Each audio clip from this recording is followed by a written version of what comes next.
Of what the hell is going on in this campaign. Rad's decided to take you guys back to his hometown to show you guys how great life is in Alkenstar. And when he got there, he found out that his home slash business had been bought out by the person who he hates the most, at least at this point in his life. No, she was always higher up on the list. I don't know. There was, Savon a lot. yeah, he did plan on murdering one guy. He don't worry, she Zeta was an next. awful lot too. Hmm. Maybe if we just get him to eat breakfast with her, this would fix everyone else. And the very last thing that happened was you guys had spent a night in Smokeside to wake up, head over to Skyside again, back to the workshop, only to find that while all of the equipment is there, there are no raw materials in which to craft anything. What a bitch. As well as a note there that Radis has that's just there to taunt him. I'm sure it has the foo foo foo laugh written in. I'm sure he hears it, even if it's not.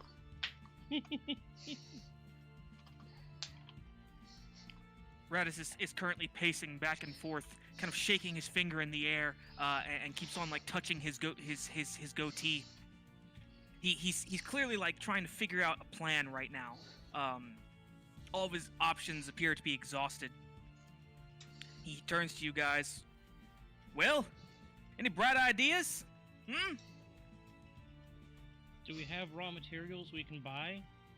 Oh, I'm sure we can buy raw materials. The problem is that we might not have enough to buy everything we need to make multiple firearms.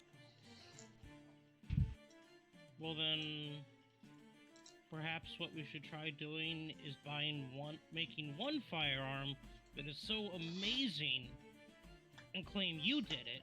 That way the queen would want to keep you in business. That doesn't fix the problem of you building the firearms that you came here to build, though. Well, I mean, I thought about it the other night, and, you know, with this whole unstable magic thing, I'm not sure I can even build the firearms I intend to build. Here. Well, couldn't you build at least the base structure of the firearm, and then we can enchant it later? We could probably do that. It's all a moot point, mind you, considering we have nothing to work with. Dwarves?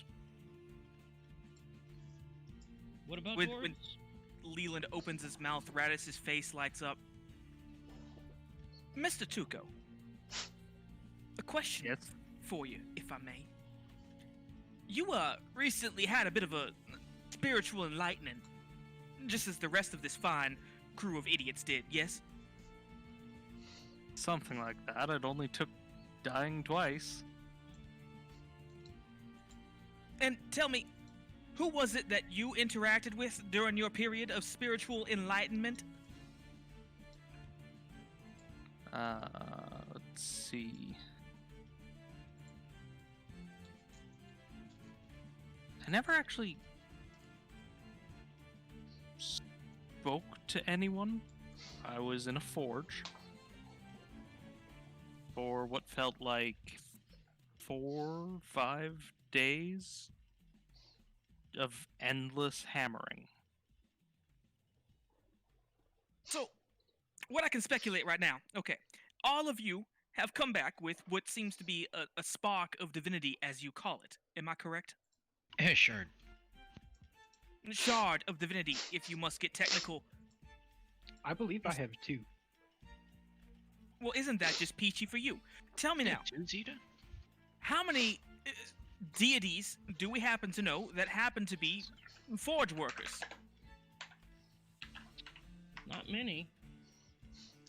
It sounds like work. Miss Zeta, could you perhaps grace me with your vast repertoire of knowledge to tell me who we could possibly know that could fit this description? Here comes the spellcast. Not spellcast. I'm You gonna looking for start knowledge casting from Pagebound Epiphany. I can knowledge or religion. knowledge religions. Anyone.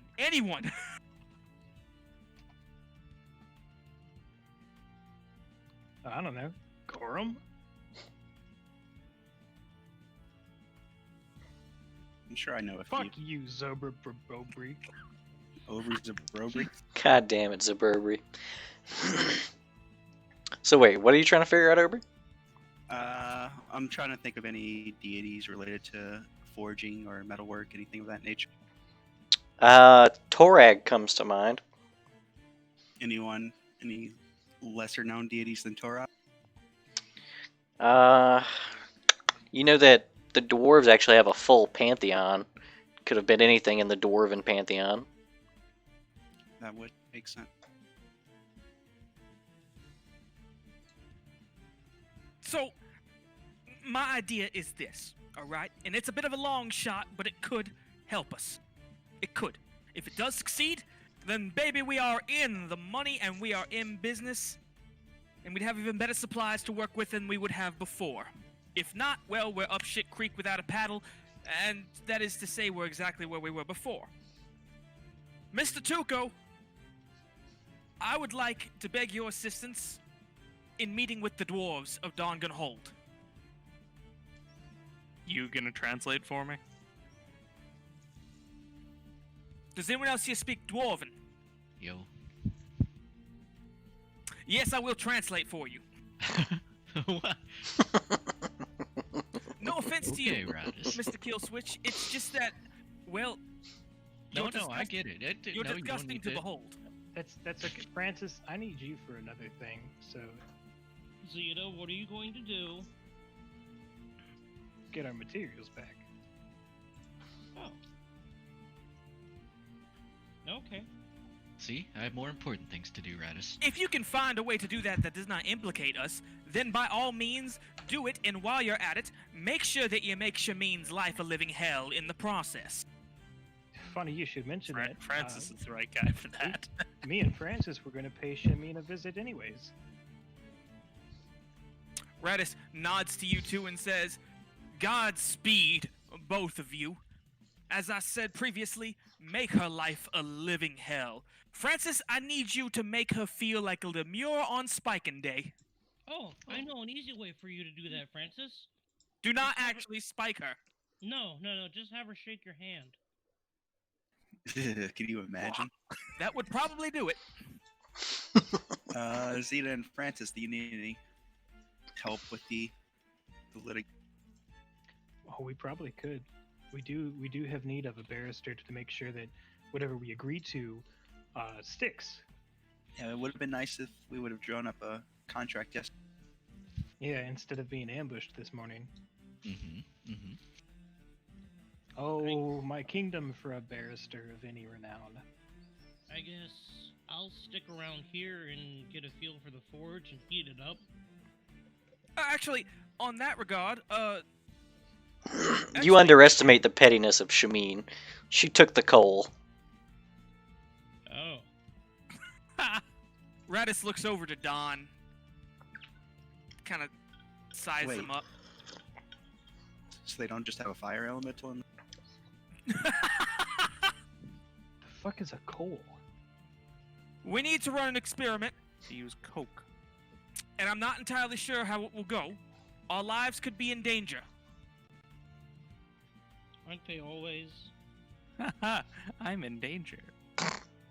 Tell me, Zeta, because I'm pretty sure that asking Don about this will be a moot point. Is the fire that Donovan expunges from his body of a magical type, or is it natural for him? It's pretty natural for him, but then a lot of things that are natural here don't work. Radis is gonna make a spellcraft or knowledge arcana. This is knowledge arcana. Oof. What are you you're trying to figure out how Donovan's flames work? Yes. Okay, yeah. I mean, you've seen similar things. I would say Don is pretty naturally fiery. You'd know enough about this type of magic, and because there's a lot of different fire magics. Typically, fire magics are devastating but short-lived. They usually either don't reach the temperature required for forging, or can't be sustained for long enough periods of time to matter. Yeah, Sable could have told you that. With a forge check. Profession Smith. I'll tell you what. Mr. Tuco and I will go visit the dwarves of Dongun Hold. Zeta, Aubrey, and Francis will go try to procure as many materials as they can back from... We'll try to liberate my materials. Donovan and Miss Sable will stay here and try to operate the forge as best they can. In the meantime... How much does coal cost? The amount that we need? Oh, jeez. And remember, prices are exorbitantly high. Knowledge local for this one? Oh, yeah, sure. Knowledge local me. I have a plus 15. Can I take 10? Sure. With a 25, you've been around long enough. Anything related to making guns here is... Let's put it this way. When you left Alkenstar, you were like, holy shit, how can anyone make a gun with these prices? Like, everything in Alkenstar is, like, half price as far as everywhere else would be considered. Like, the coal, the resources, still to... If you were just making a gun, you feel like you can get away with what you have on, like, your regular funds, right? I have 18,000 to work with. Yeah, like, if you were just making a gun, you have way more than enough. But for prototyping a gun, you've been through this process before. Prototypes are prototypes. There's going to be a lot of them that just destroy themselves in testing. How much mean, money like- would it cost to have enough coal for prototyping? Just the coal? Probably not that much.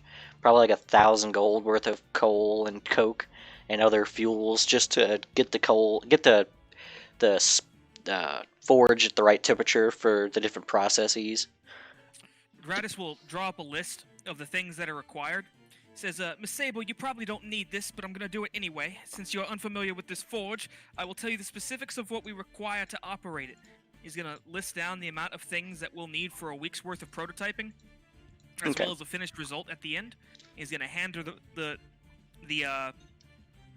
Now, as far as the rest of the materials goes, it depends on what Sable's actually trying to make. Considering what you guys are trying to do, He's just worrying about heating the forge right now. yeah, that's fine. He's going to give her the list, and he'll give her about 1,200 gold. Okay. Say, go to the market and get all the materials that I'm asking for right here. Take some time to get yourself acclimated with the forge. Mr. Rabs, I'm going to need you to help her out with it. It is a two-man process. Donna grunts angrily from underneath his armor. Is he wearing his helmet? No. Well, Oh, so no, it's not underneath his armor, but he's not happy because he's stuck in his armor.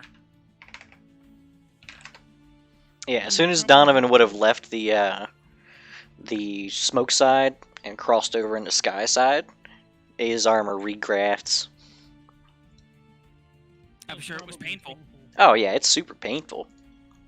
Oh, and Miss- the kill switch. Yeah, Killswitch's hands reversing every time. It's like it'd probably be a lot more painful if Donovan actually was paying attention to himself when crossing over instead of I assume he gleefully watches Killswitch's hands reverse every time they cross. Oh, Yeah. Well, now we don't have to cross the bridge anymore. Everyone can stay in the workshop.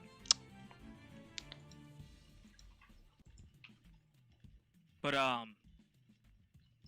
right, it says, Mr. Rabs, I'll need you to carry supplies back for Sable. Sable, get to work as soon as you are available and getting to know the forge. Mr. Tuco and I will be back as soon as we possibly can. Hate to be the one to tell you.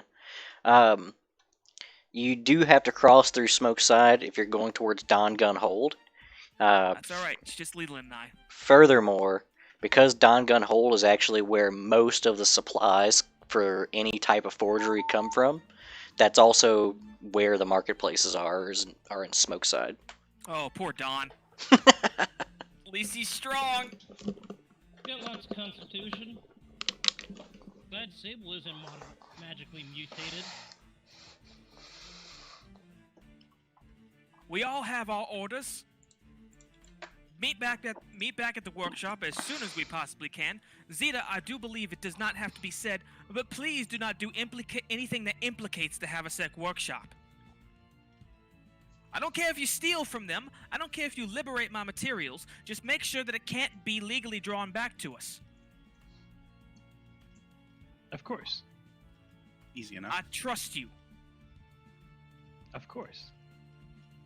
I don't trust her smile, but I also can't stop her. I have nothing but trust for Miss Monticello.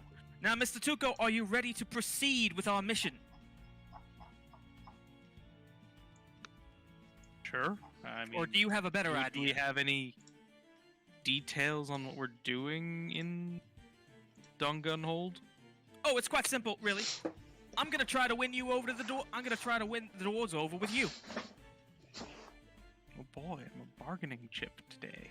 You are absolutely a bargaining chip, my boy. See, if it turns out that you were indeed blessed directly by one of their deities, then I feel like we would certainly have a way to convince them to work with us. After all, what higher honor would there be for a dwarf than to create a true master craftsman piece of equipment with a man who had the blessing of their god? And heck, while we're there, maybe the dwarves can teach you something about blacksmithing. Got a lot to teach. I've never used a hammer like that in my life. Well, you did use a hammer for 4 days. In my head, not in real life. I'm sure it translates somewhere. Anyway, let's get going, everybody. Time's a wasting. We are burning daylight. Oh, and Miss Monticello, before we go, make sure you get the skinny on any guns that they're building over there. Spy on them as much as you can. Oh, I don't need to go over there to spy on them. What have I told you about casting magic? Zeta, if you're gonna cast spells, do it outside their shop, not inside ours. Leslie, whenever Obi crosses the bridge, does Snips reemerge? Yeah, and since it's actually the first time you've really paid attention to it, as a brief recap, ever since your beards become a rave party, you've noticed that Snips doesn't look the same to Ober as it looks to everyone else. It has the ability to change its color, almost like an active camo type of deal. And usually when Snips is on the beard or around the beard, it matches the colors of the beard as it flows through, as if it's trying to hide itself visually in the beard. And a lot of the times when Snips kind of nestles itself into the beard, you'll lose track of him for a while. And when you leave Smokeside, Snip crawls out of the beard almost as if it's like an extra dimensional space. Wonderful. Does the face reemerge on the beard? Yeah. He's there. It's like when Aubrey leaves, because remember, when Aubrey goes over, his hair goes back to its natural color. But whenever Just he falls flat as but whenever he crosses back over, first thing that happens is all the color drains from top to bottom and goes sheer white, and then the colors begin to flow through again, and then Snips reemerges. Around like when does the beard start swearing at him? As soon where as I it, gagged him. yeah, as soon as it really gets consciousness again.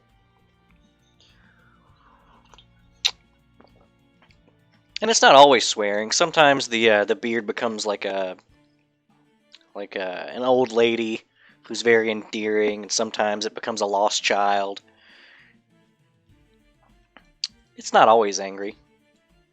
It's just more noticeable when it's angry. Interesting. Um, one thing Radis would know about the Dwarven City, which probably I should have brought up a little while earlier, is that the dwarves tend to keep to themselves aside from trade. They're very cloistered inside of their sky citadel, to the point where,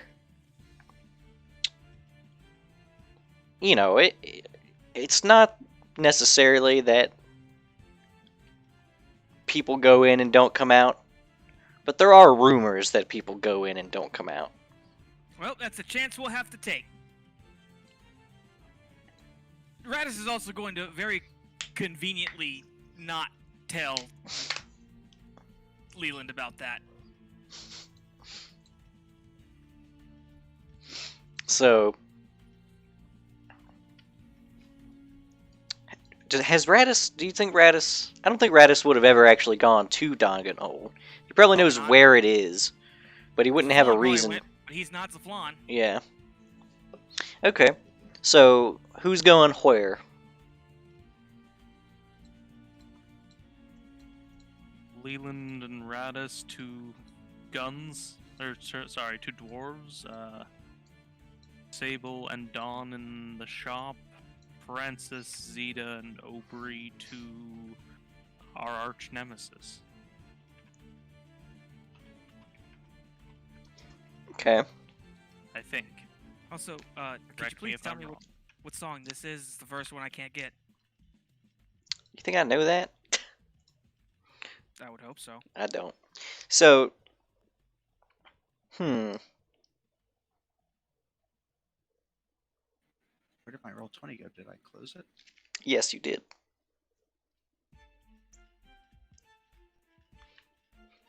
All right.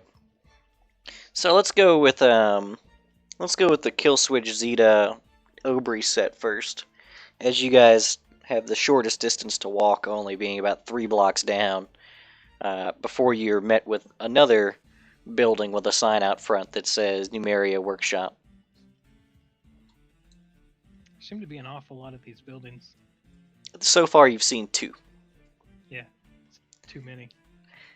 Too many. One thing that's painfully obvious here is that there are there's a constant flow of people in and out of this building who are, people go in without firearms, they come out with firearms. Seems like this place is very profitable. Then, Okay. can I stop one of the people coming out and ask him about the shop? What do you think? Sure. First, give me a diplomacy roll. You want me to handle that, Aubrey? Absolutely. Okay.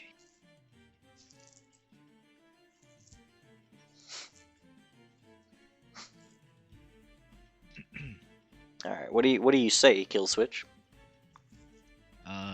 Okay. So, yeah, at this point, to keep it thematic, since I'm versatile performancing, basically just almost start busking and just kind of call out to a person who's walked out. Maybe he's got like a handful of guns. He's got like one strapped to his back, one, I'm like, "Who two carries all these holsters. guns?" Just the most strapped looking guy that comes out. And just start singing about how great he is and all of his beautiful new firearms. Let's see if I can call him over.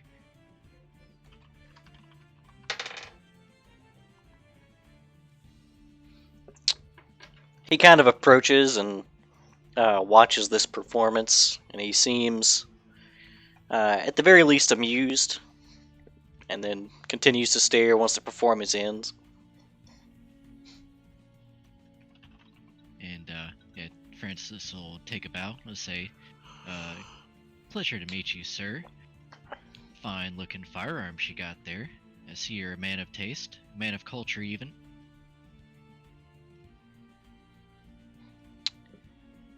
He looks at you with indignation, and then speaks to you in a tongue that sounds like he's trying to not spit up syrup.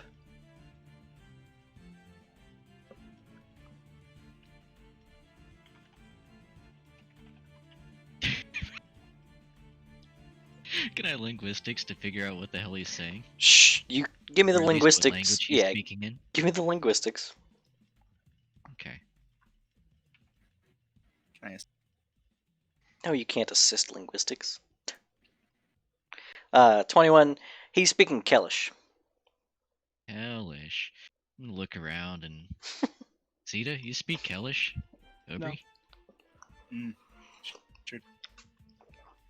Francis will scratch his head and kind of like shrug, start speaking Dwarven. He returns in broken Dwarven. He says, "It does speak." Francis will respond back, "Thank. Nice meet. How is life today? Good taste, you." He says, "Not hungry." No. Francis will do like finger guns and go, "Pew, pew, pew. Good taste, you." Oh, Instead of Give me a sense motive, Francis. Hey, I do those. No, you don't. might He have does. a versatile performance. His versatile performance is retarded. Yeah. His subharmonic. You pick up from his body language that he thinks what you just said is that you're gonna shoot and eat him. Francis will scratch his head, clear his throat, and say, "Sorry, I haven't spoken Dwarven in a long time." Actually, use his linguistic skill. Brave human. And say, Aubrey, what did you want to ask him? I just wanted to find out a bit about the shop and maybe the shop owner herself, from an unbiased. So Right. Okay. I'll ask him if there's any sales going on. You get what paid for. He nods. Tell Aubrey, you get what you pay for. yeah, I think that's enough information from this guy. Trying to look at him. I compliment him on his bank sticks before I bow away. Take a bow and I'll play him off. He continues to watch. Francis starts sweating. Zeta. And I look to Zeta. Aubrey, Eefing? Eef solo? Yeah, let's see if I can scare him off. Little Ethan Aubrey. Oh god. Perform dance. Join in on the performance. Yeah, it's not actually Aubrey's eefing. Aubrey starts eefing, and it's surprising. Like, you're like, when did Aubrey get better at eefing? And then Zeta starts doing some weird dance, and it just makes him really uncomfortable. So he just leaves. I imagine that's that thing where they shake their leg and slap their knee while kind of prancing off stage. I can picture. Also, I don't think that's really that far off. it's more like Tibetan throat singing eefs, because the beard's joining in.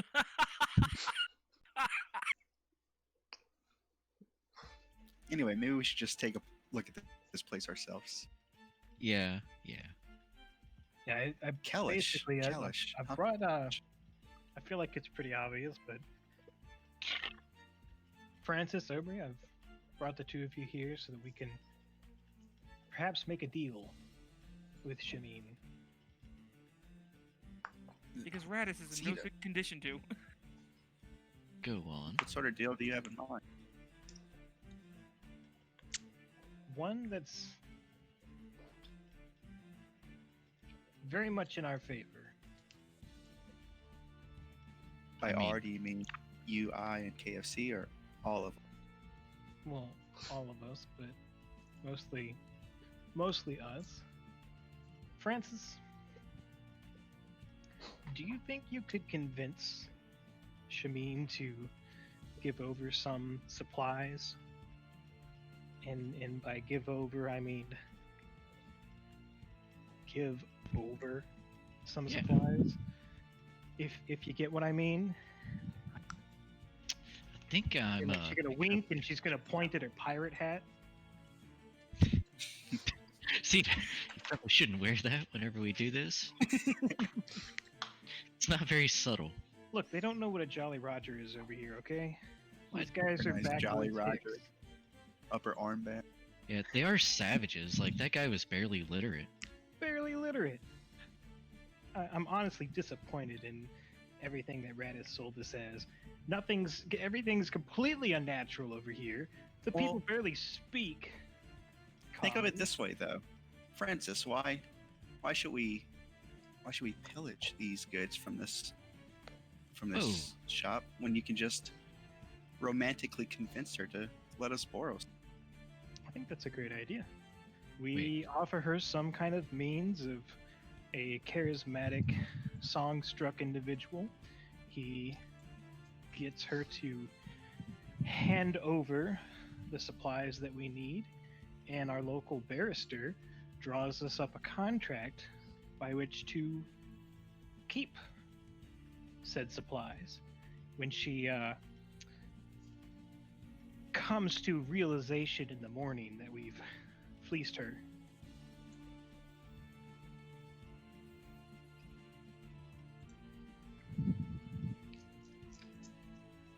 And don't you need a spawn in Alkenstar? Just think, Francis, you could be playing your instrument to a whole new audience. And Asmodeus' name, Zeta. This highly charismatic gourd wrapped around our finger. That's forbidden love. That's when Shameen makes him wrapped around her finger. I don't think Shameen has the charisma score for that. I think you underestimate Shameen.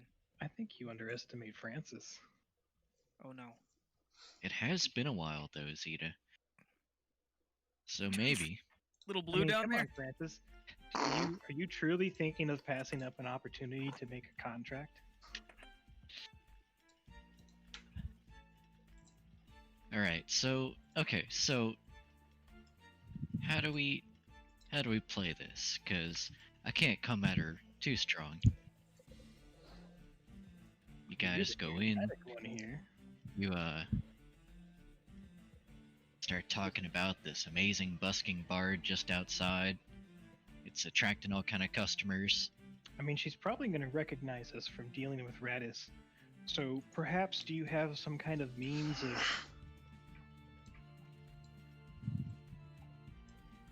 disguising ourselves? Francis is gonna thumbs up and then put on the fake beard. Got it. Think she likes hairy men? I'm sure she does. She is Kellish. Francis will wink to Aubrey. I think our Two- chances are good. Two beautiful bearded bastards. Wait. Do you have a spare beard? I think I have a couple.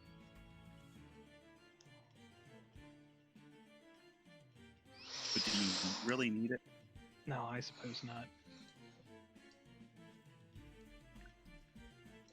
In fact, given everything, I suppose the less that I'm in the shop, the better. So I'll stay out here and support you guys from outside.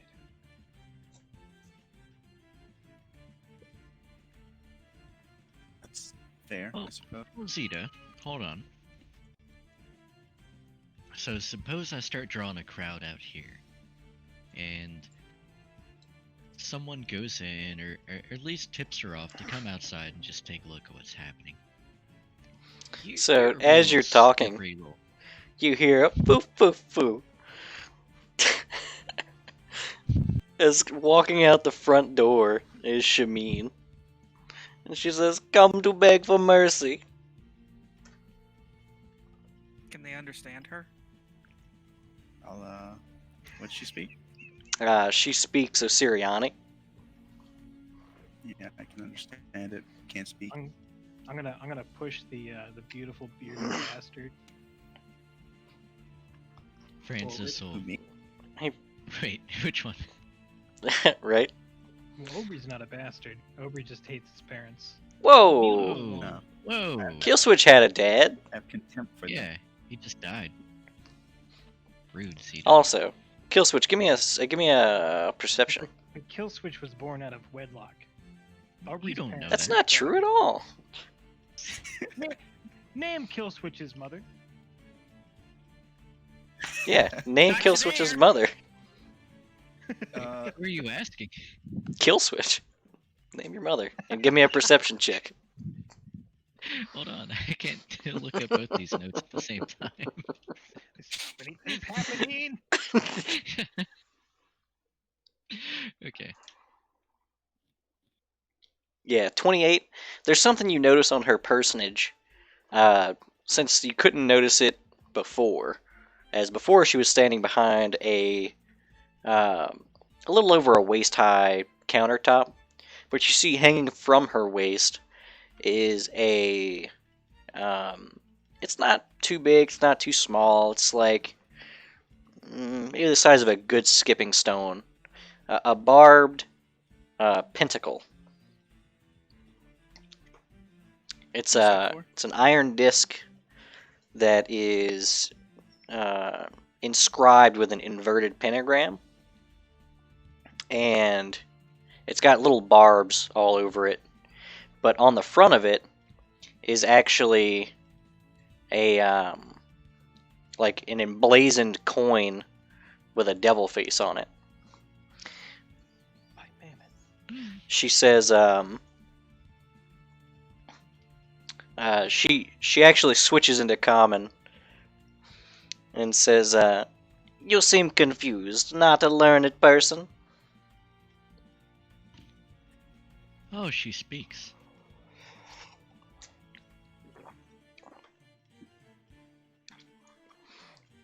She says, "I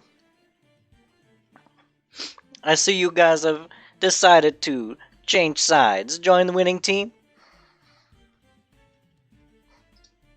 I mean, Uh, have you seen Radis? Dude, would you want to be on his team?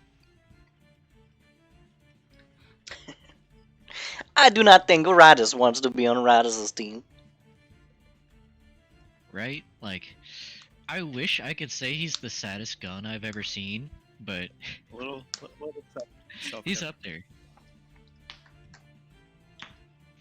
He My means last well. experiences with Radis before we met him again for the umpteenth time was that he just wanted to shoot me anytime I did anything. It wasn't pleasant. Dude. Can you imagine what it's like to be around this unstable, sad man who just wants to shoot you every single time you even attempt to help him out? And get this, Shamin. Afterwards, he played house cat to a bunch of green dragons. And then on top of that, Sam. last night he makes us spend the night in a magic-free zone. Ugh, It was horrible. disgusting.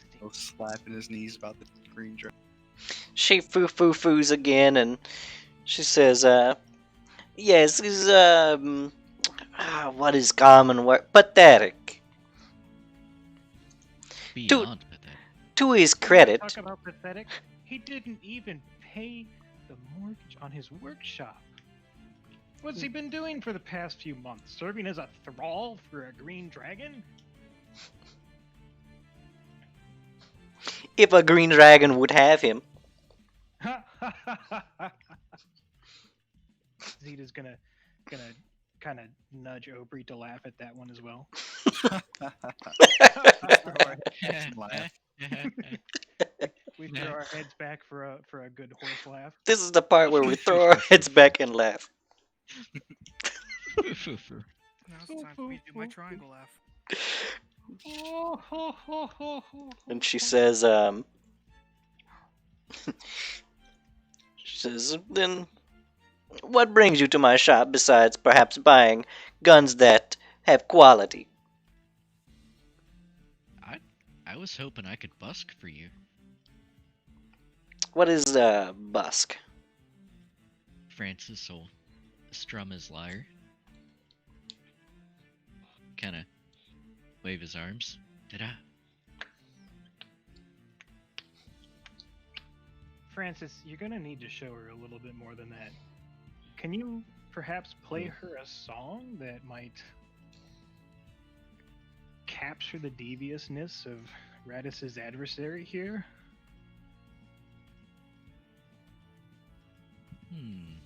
Lady Shamin, you must hear him in action. So wait, what all languages does Killswitch speak? He speaks Infernal, right? Oh yeah. She looks to you and speaks in Infernal and says, "You seem to be a man of the cloth. Why do you cavort with such savages?" Excuse me? Hold on, Zeta. She has a point. Well, Asmodeus has a purpose for me, as he does all of us. She nods. Kind of looks to them as like, I know though, right? But that's, we'll gesture to her pendant and say, you do seem to be a lady of culture. And she motions to your extremely ornate symbol of Beelzebub. And she says, "As do you, though we are of different layers."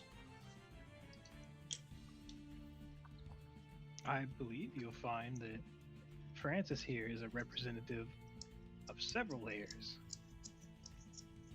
Kind of transcends boundaries. She says, "I do not know of your comrades here, but perhaps after this is all concluded, you may find yourself in better company." Well, that's what I was hoping to talk to you about. Right. So, Perhaps I could persuade you in your layer choice. How much money has the Beelzebub provided? Because I can tell you that Mammon has provided much money. Show her the spear. Just show her the spear. how did she not see the spear? What are you just carrying it around, pointing it at What a- people like a laser Well, pointer? Menacingly. Bottomless sack. Show her the Hey. spear and watch the panties drop. I'm definitely not let her, opening let the her, bag let her and hit you with the spear. detect evil. He'll kind of gesture to himself and say, though one of your layer might not fully understand, are better things than money. Sometimes more powerful things. And she kind of squints with the face. Her face just reads, "Is there?" And then she says, "Flies." That's part of it. Well, Lady Shamin, what better way to attract flies than with honey?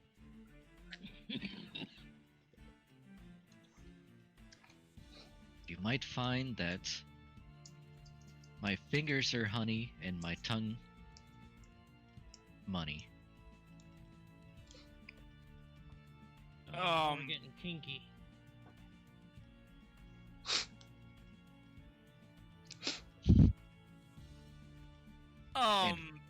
Francis, I'd like to do a performance and just begin playing the tribute to Asmodeus.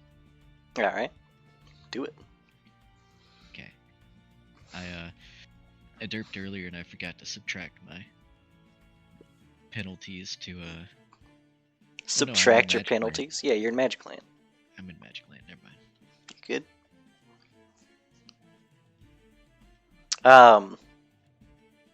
So, when you go into your intro, when you actually get to the first chorus,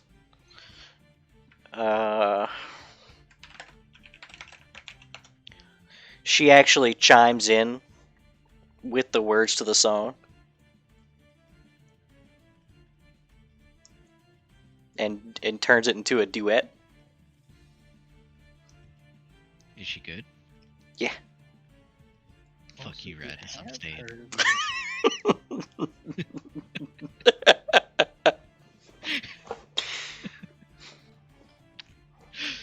She's Okay, not yeah. Francis good, but she's better than most. It's not even.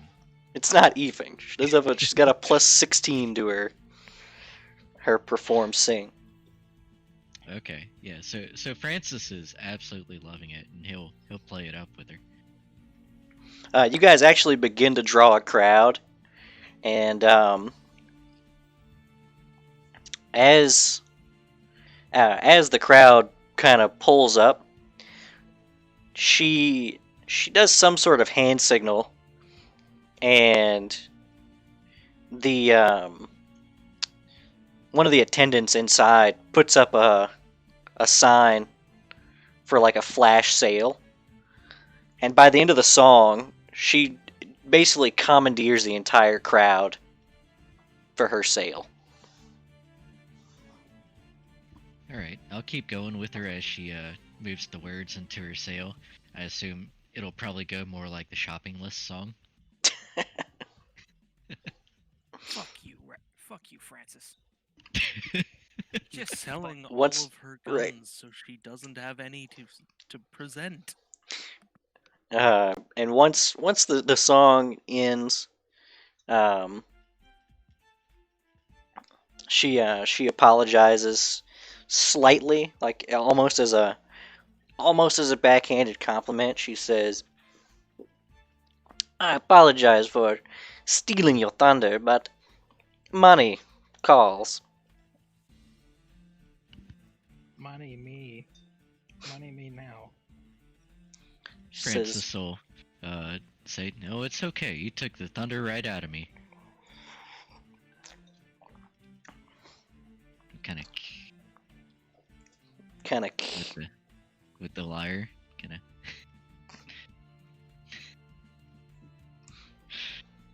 This would be the first time that anyone has seen Francis ever act awkward with a. Oh no, Francis is in love. Yeah, like Zito or Aubrey, anyone with the perception would be like, "God damn it, he's falling for her." you guys show up and you're like, "We'll have Francis seduce her," and she seduced Francis. Francis, bros before hoes. Should have thought about that. He threatened to shoot me. Uh, I never threatened to shoot you though. Love's house. Don't do this to us, man. oh god, I can't believe you're willing to betray Radis like this. you can't. You're willing to betray Sable like this. Not the Asmodean.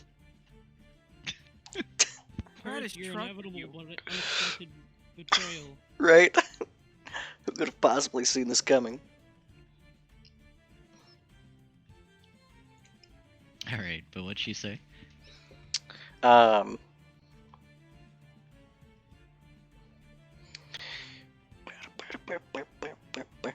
She says, perhaps there's place in my business for someone of your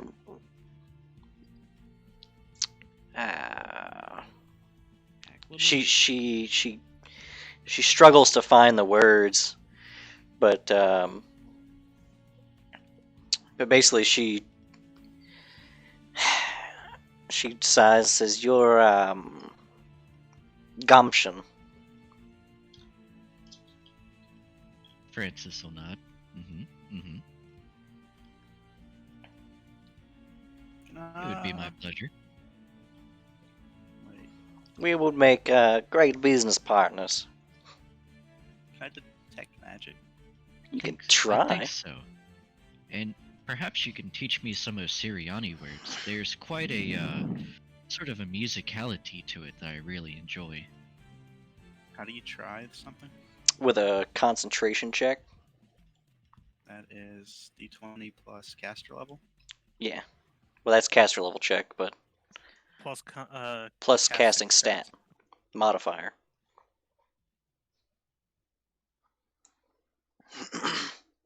And then she basically She's starts being- drilling kill switch for some sort of. Basically, she's trying to figure out where in a business would Balzabul fit.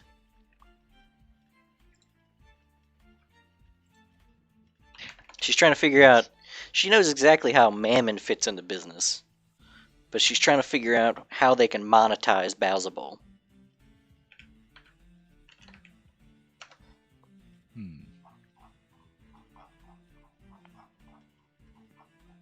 Mishaps. Haven't seen that in a while. All right. Okay.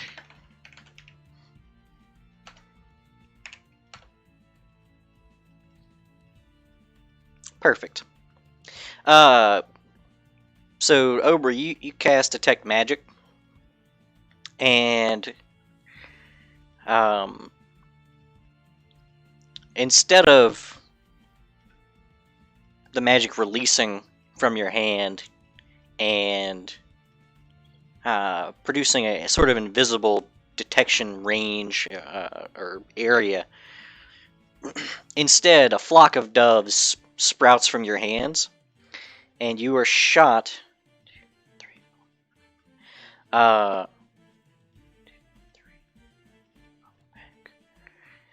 5 feet upwards and backwards. It's like a just a violent sneak. Yeah, and you need a reflex save from you, or an acrobatics is probably better, Or acro- because basically you just got launched. Could I use the reflex? Sure, either one's fine.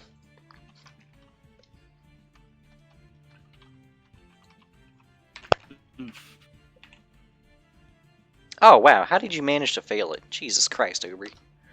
You take 3 points of damage as you basically, roll your ankle on the landing. God damn, Aubrey. Ah, Ooh, I sh- what can you expect? She I shouldn't have done. Shameen shakes her head disapprovingly, looks to Francis, looks to Aubrey, looks to Francis. Yeah, Rad has told us to not use magic over here, but I'm gonna be honest. It's like telling someone to not swallow in a specific area. Whenever you've been doing it all your. She puts one hand kind of over her chest and says, I understand this. And then she looks to Francis with a Lenny face. Francis swoons.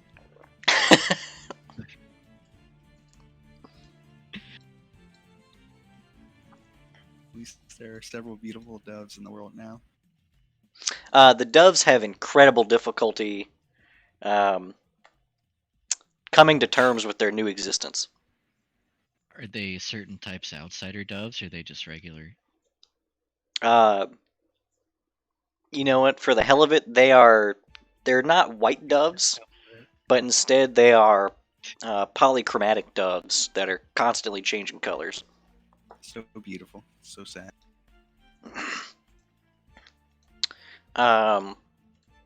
The more perceptive of you would notice that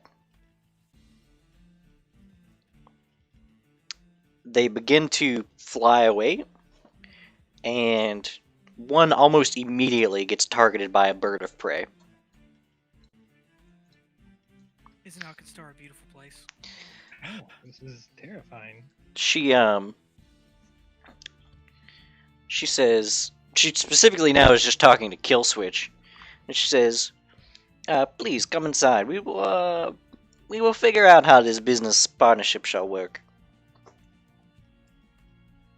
Francis will follow in and kind of start throwing some ideas out at her. See, what are we? Yeah, she leaves both of you outside. That's alright.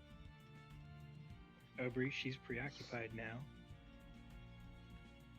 Francis is What do you? sort of doing his job. I think the opposite is that. I think she's doing his job. Trying to stay optimistic here, Aubrey. If only you had the ring. Oh. Good point. I'd like to cast Liquid Object. Yeah, give me a concentration check. I'm just kidding. I don't have Liquid Object. Alright, what's our game plan? Well, our game plan just walked inside with Shameen, which means now we might have to improvise. Sable says dawn again. I sense another disturbance. Probably not something we should worry about right now. Give it an hour, and it will probably backlash on our face. Yeah, we could skip Yeah. over to Donovan and Oh, Sable for a moment. Sign So, one thing you guys would notice, and Sable, you're glad that Radis gave you some extra money for this, is that the sheer amount of stuff you're buying, you're going to require some sort of transport for it. So, on top of buying all the resources, you guys basically have to buy a cart also. Yeah. I think there's one waiting for him. How much did it all cost? Probably all 1,200. Yeah, it probably cost all 1,200. Anything that wasn't spent on the cart, they would have easily bargained and haggled to fill the rest of the cart. Basically, sell you as much fuel as you would possibly buy. Once they sold you all the coke, they would sell you the rest of your money's worth in charcoal and just raw wood. It Not takes. Pepsi. Stop this. But if you guys are wanting to do anything else while you're out shopping, now would be your time to. Not really. We got our materials, so there's no point in staying out there, so we'd likely return to Skyside and return to the forge and get that heated up. Okay. In that case, we'll shift over to Radis and Leland, who have been making their way towards Dongon Hold. Be right back a second. So after you guys cross the bridge to get to Smokeside, you and Donovan and Sable part ways, and you guys cross Smokeside, go across yet another bridge that actually leads towards Dongun Hold. And one of the things you notice immediately is that the hold is an enormous tower. It looks like it's cities built upon each other in a circular fashion, but as you get closer, something that Radis would be ashamed to have never experienced until this point is that this entire place looks like the broadside of a pirate ship. It's just covered in cannons all the way around. Furthermore, even in the time of walking towards this place, you can tell that the cannons that line the walls are they rotate. Like the entire outer walls of this place could rotate to essentially become a chain gun of sorts in any particular direction. You imagine they could fire cannon after cannon and have a cannon loaded before it came all the way back around.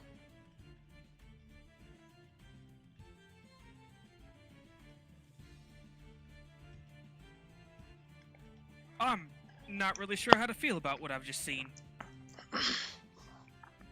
And when you finally get to the front gates, Leland, the very doors of the front gates of this place, which have swung wide open to allow commerce through the main halls, almost speak to you as they're emblazoned with what could only be assumed to be the Dwarven Pantheon. But specifically, it seems like there is a short-bearded Dwarven deity who is depicted to be the almost symbology, like the symbology of it is that dwarf seems to be the the very walls that hold this place up.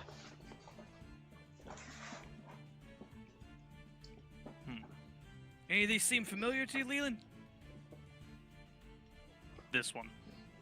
I'm gonna point to the short-bearded one. Are there any dwarves around? There's so many frickin' dwarves. Jesus Christ. What happened to this place that it's all dwarves? It's like, Oops, all dwarves. yeah, oops, all dwarves. Yeah, the main halls have, you know, a decent amount of humans, but the humans who go into the main halls, they drive their cart in on the right side. It gets loaded up. They basically loop around and leave. So they're not there for very long, and all of the people in this loading dock area are dwarven.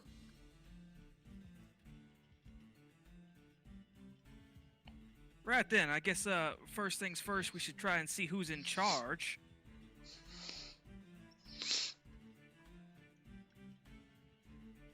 I guess I'll approach a random dwarven man and try to get an idea of who's in charge. Speaking in dwarvish, of course. Here, give me a diplomacy check. Oh, jeez. Look, you're the one who left the bard in town. Cast your diplomancy. I don't have diplomacy. Yeah, well, you know. Good thing dwarves are very welcoming people, so you'll be If fine. only he were a Hell Knight.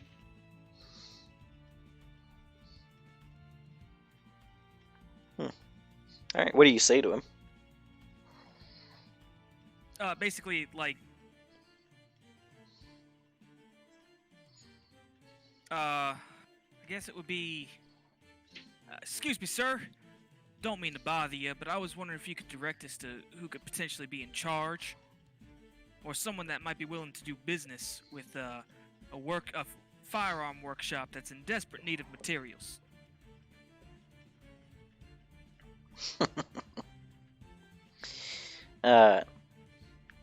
So the dwarf you've approached, he's on the smaller side for dwarves. He's still stocky enough.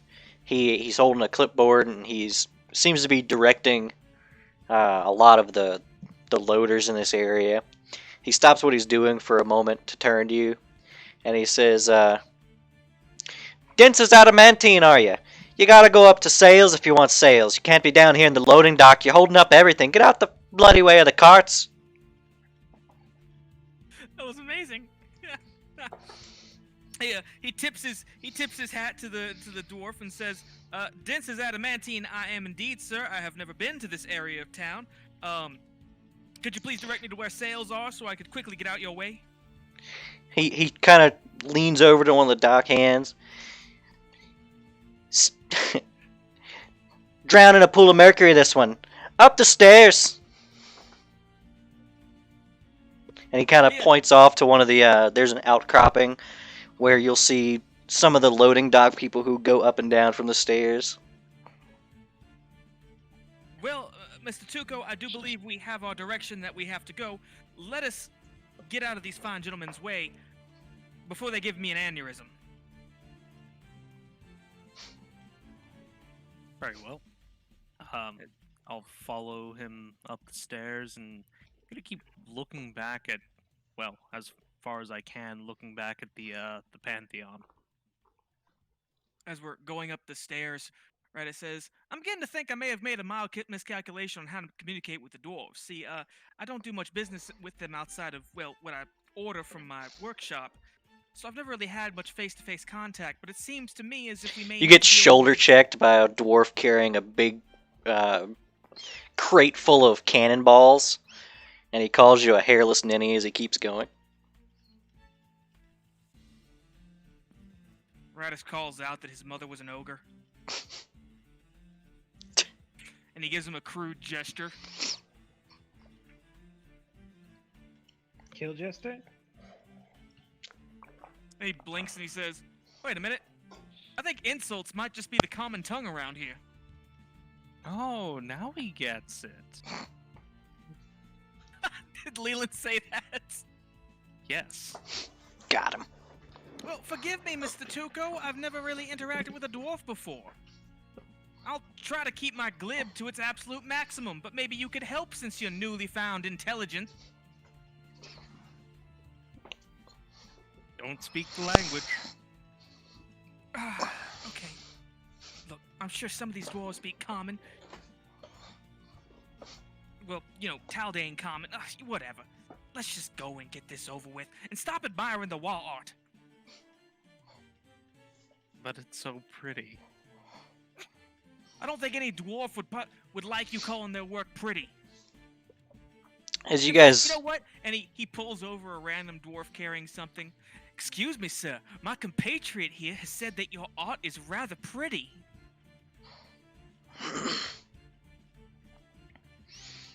he noticed you talking about the engravings that are in all the walls, and he says, "Finest dwarf's craftsmanship," and he just keeps pushed past you. Radis smacks his forehead so loud it echoes. I don't know how to react. I'm out of my element here, Tuco. You can kind of hear as you get further up the stairs, almost a accidental symphony of clinks and clangs. It's very rhythmic, and when you finally get up to what the next level of this place is, there are rivers and waterfalls of liquid metals being poured from giant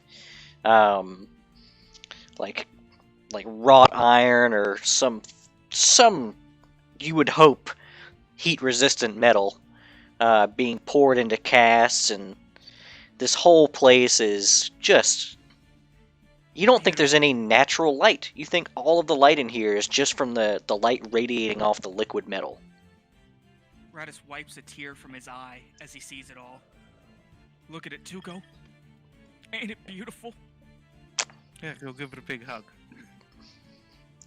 Industry at work. There's a dwarf at a desk at the top of the stairs who sees you approach and says in Dwarven,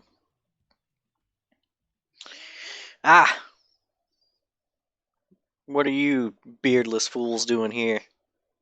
Radis strokes his goatee in front of the guy and says, "Beardless. Now, it might not be a full beard, but I do have some facial hair. And at least it's more room than what you got." He takes his braided beard and throws it over his shoulder nonchalantly. Don't let him flex on you like that. Radis force your takes his glorious gun and throws it over his shoulder nonchalantly.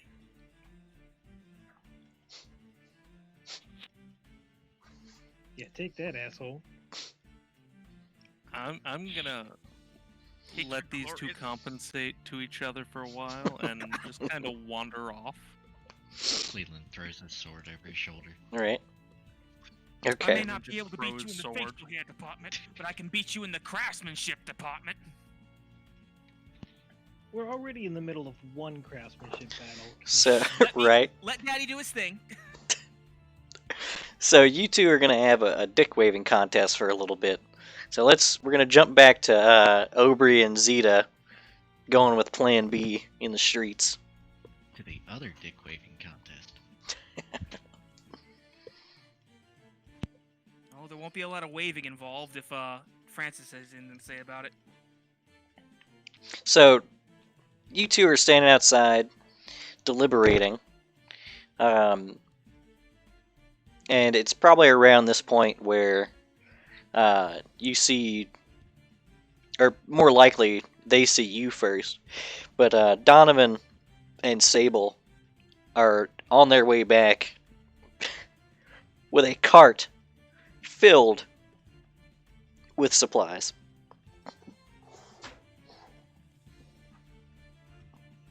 Don will wave you guys down. Say, would you believe that this is just what we need to get the forge going? That is the least of our problems at the moment. Oh God, what did Francis do? I don't think it's a matter of what. I think it's a matter of who.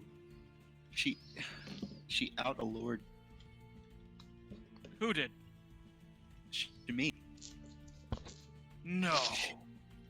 She, she was like a hot knife and he was butter. Don turns to Sable. Well, he's useless. That was a disturbing analogy, Aubrey, but, yeah, I guess Shameen now has a new ally that can't craft anything. Yeah, Turns but out not the important thing here. she's a follower of Mammon herself. Was that right? Yeah, Mammon. And she has like a solid set of pipes, so it wasn't even a question. That's not what's important here, though. Sable, what's important is that Francis has betrayed the main code of Brotherhood. Well, now hold on. This could Oh. work in our favor. Whoa, Don, what did you do with Shameen? What are you talking about? I didn't do anything with Shameen, nor would I ever do anything with Shameen. She's disgusting. Wait, what code of Brotherhood are you referring? He chose a woman over his friend. Ah, Oh, I thought you were laying claims first on the Don. What? No. Oh, God, no. She Yeah, doesn't look like she can lift. oh my gods. She's never once swung a pickaxe. I bet she... Fuck off! God, I bet she Mike- can't even lift coal. not gonna lie, I've never seen Francis like that, so I'm inclined to believe there is some magic. Hold on a second. I'll go check on him, alright? And Don's gonna put the cart down. I imagine he's pulling the cart. Oh yeah, like- Don's the one pulling the cart. You guys didn't have any horses. He puts the cart down. He brings the cart over to the workshop and says, I'll be back to start unloading this. I'm gonna go check on Francis, make sure he doesn't do anything stupid. I'm sure just seeing me will bring him back to his senses, you know? Actually, with how large Don is, I can imagine him carrying the cart and then putting it down. Yeah, likely.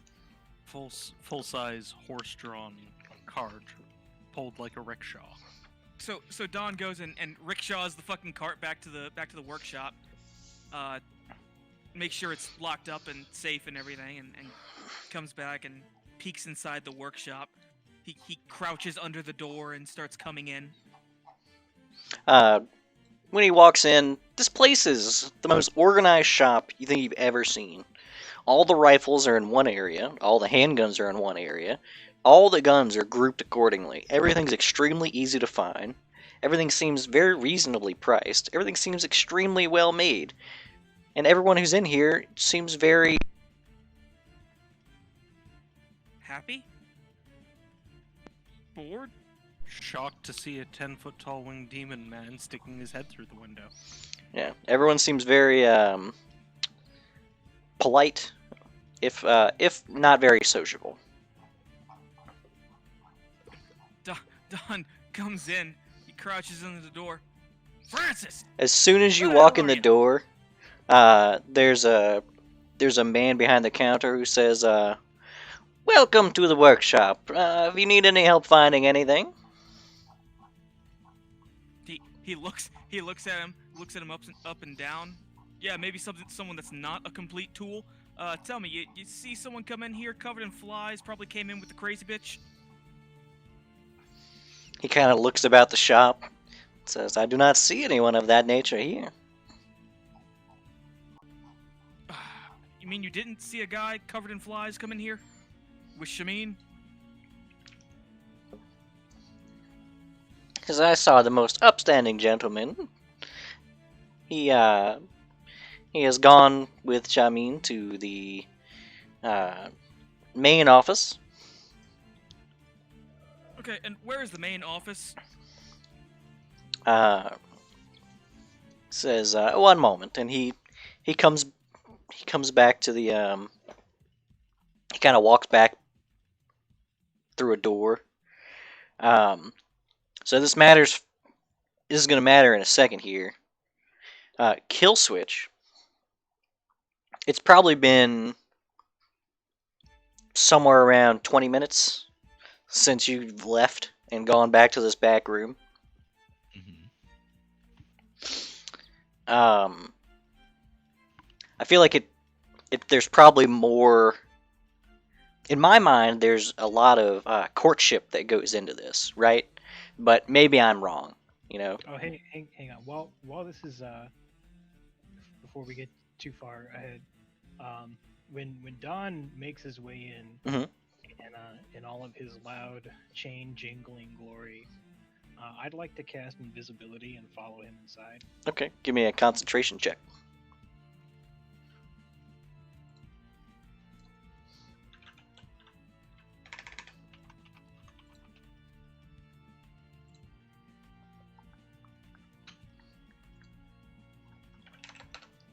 But yeah, Francis, maybe I'm wrong. I'll defer to what you think the proper way of courtship would go for this type of mindset of person, right? So, Oh yeah, yeah, I, definitely. how depraved have they gotten in 20 minutes? Is essentially. They're holding hands and giggling. Nah. They're having Lewd. anal sex. See, I figured, To make it weird. right? I Yeah, figured we're there's just having actually a lewd very contract long. writing. Yeah, I figured there'd be a long courtship process. Like nothing happens quickly. Yeah, no, there would be a consent form and Mhm. mhm.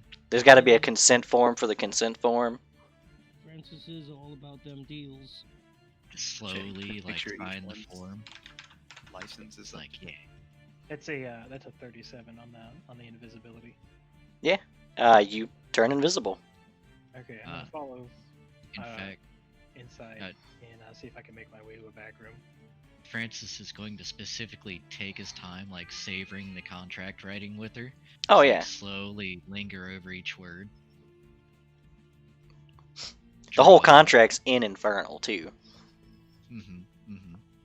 You show off his infernal, like kind of sing the words, but at like With a 80 pen. BPM, 60 BPM. Kind of flick his tongue every so often at her. The you guys are mid contract, and there's a knock at the door, and Shamin goes and converses for a moment, and then on the other side of things, the man actually comes back to the front, and then beckons Don, and then shows Don to where the main office is, and then he proceeds back to the front. Don's just gonna open the door. You open the door to see Shamin. She's actually, instead of having her hair down and in curls, she's actually put it up into a tight bun at this point. And God. she looks up from the contract, and she seems extremely insulted.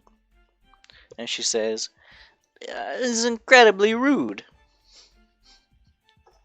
Don, what are you doing here? Actually, Francis, I really wanted to know exactly what you were doing here. And Don's mad. There's a little bit of steam coming off of him right now. He's speaking to him in Infernal. Just wanted to know what brought you here right now, Francis. You want to tell me what's going on here? And he kind of tromps up slowly towards Francis. Francis would stand up to face Don if he could. Donovan, give me a will save. A will save. Mhm. Is it against fear? No. Hold up. I think I have a bonus for this.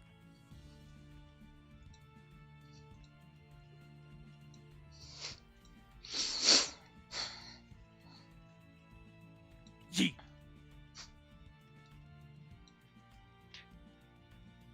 Is there something palpably going on right now Palpably?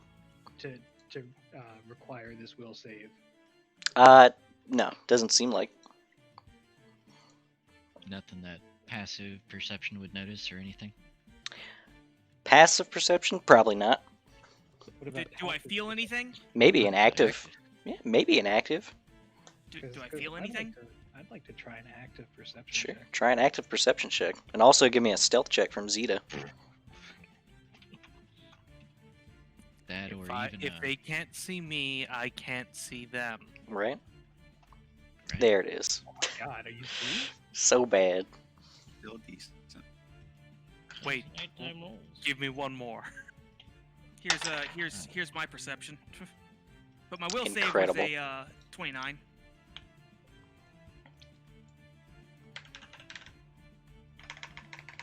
Okay. What's Did that, I feel 15? anything?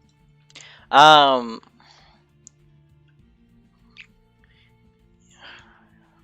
Let me think of how this would go. As you walked forward towards Kill Switch, I don't think you would have felt this before, but it's like your mind goes fuzzy for a second. Don blinks and shakes it off.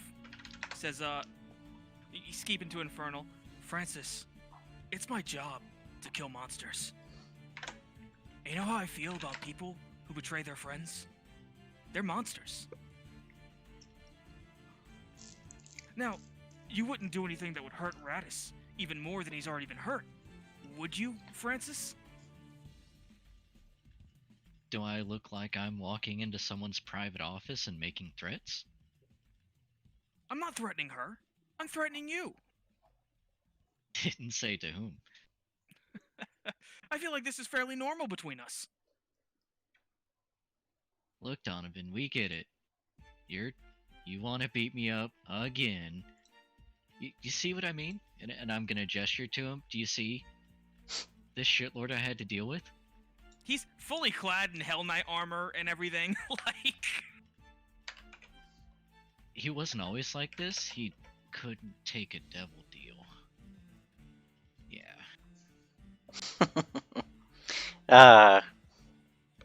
She does like a this don't- will not do. yeah, don't believe what he tells you. I'm the one that got him into this whole devil thing in the first place. Would you believe he actually used to be a nice guy? Don't forget where you come from, Francis. I'm the one that got you to make that deal with the imp in the first place. That's right. He started out with an imp. Call him a chicken chaser. You chicken chaser. Did he actually say that? It's like the Romeo and Juliet stereotypical scene with the dude. Zeta whispering insults. Alright, Don, I get it. You're jealous. Look. Why on earth would I be jealous? I bet she doesn't even lift. With a physique like hers, I don't think she needs to. Yeah, what? Yeah. How many inches around are her biceps? She probably gets someone else to do it for her. Yeah, sorry. You know I don't like women that can't handle things for themselves. Yeah, which speaking of, why don't you go lift something for someone else like you're good at? Sure, and Don's gonna reach down to pick up Francis. First, take it. She grabs you by the wrist. She says, He lets out an audible, oh-ho! she says, you will not be assaulting my guests. Your guest. Last I checked, he was Radis's guest. This is not Radis's establishment. In fact, Radis does not have an establishment. He lowers his hand. He stops. You know, on a more civil tone, I've been meaning to ask, what's your problem with the guy anyway? Sure, he's a bit of a loose cannon, but he means well from his work.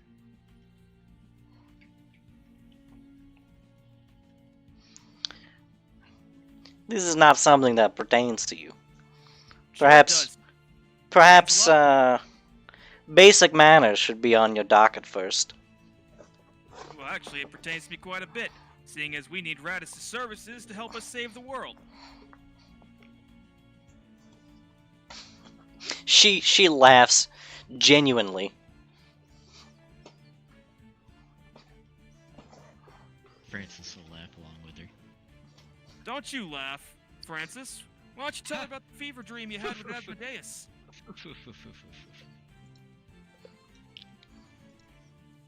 Francis foo-foo-fooing. Killing me. Don crosses his arms and he shakes his head and he says, I don't get it. This whole dick-waving contest between Radis and this lady. I mean, why are we bothering with all this? Why do we care?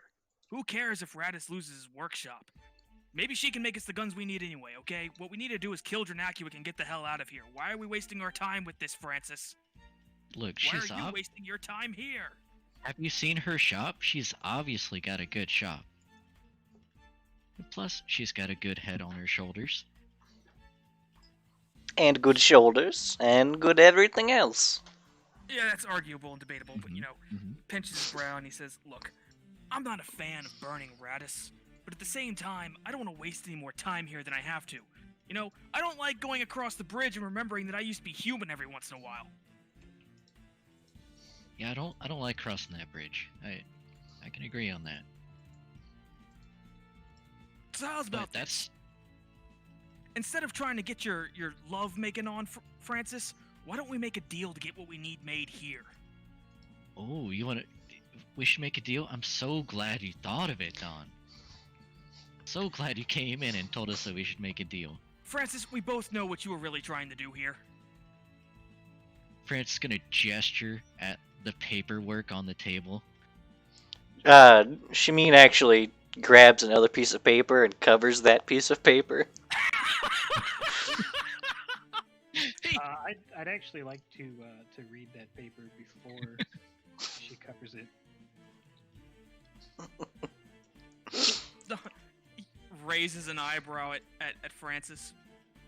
Look, all I'm saying is, you want to get your groove on? Fine, get your groove on. Like I said, I don't want to hurt the guy, but, you know, his little family issues aren't exactly a real problem in the grand scheme of things, considering we have an elder dragon to get rid of. So, why don't you make a deal for us to use this workshop to make what we need, and we get the hell out of here and leave his ass behind?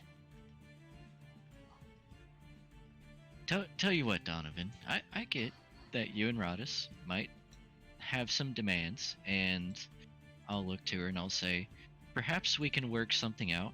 If you were to ask a little more politely, maybe you go speak to Rodis, see what you want.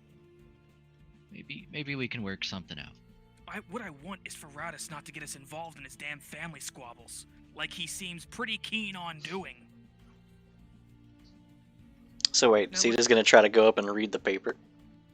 I've been reading the paper. Okay, we'll give you another stealth check because you get real close to these people.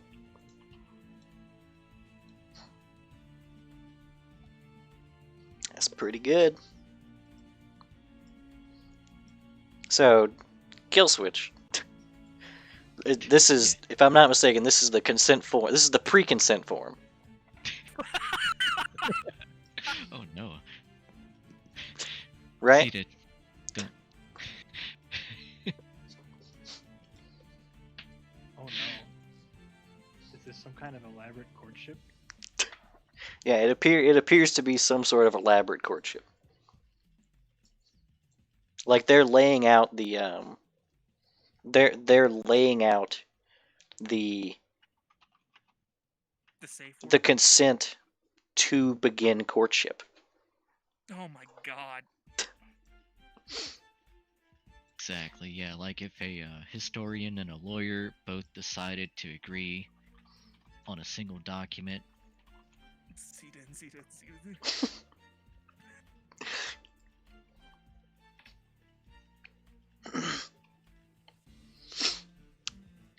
She Very, very creepy. she says, I'm sure the rest of you that have unfortunately associated yourself with the Hardinger, that you have coin. Yes, I can definitely supply weaponry for coins. Yeah, but the kind of weaponry that let me just show you. And Don's gonna show her the gun gauntlet.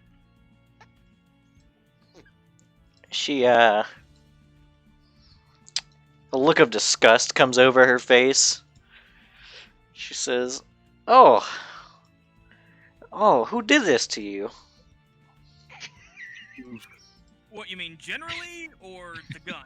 Because generally, he thumbs over to Francis. I mean, the metal being fused to my skin, that's all him. She kind of points. She kind of gestures grandly at the visage of Don. Says, "This magnificent, but this," and she points at the guns, is like an abomination.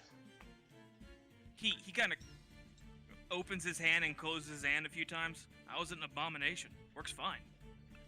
I'm not exactly sure how to use guns. I ignite fire from my hands, all of a sudden shotguns. Complements what I do pretty well. Oh, oh, this is. It would be more elegant to throw rocks. I mean, I've tried. It doesn't work very well. Had a javelin for a while. I think Leland has that now, actually. But, so you're saying you can't make things like this? Can't? Can't is not the word for this. I could make this if perhaps too much ice wine.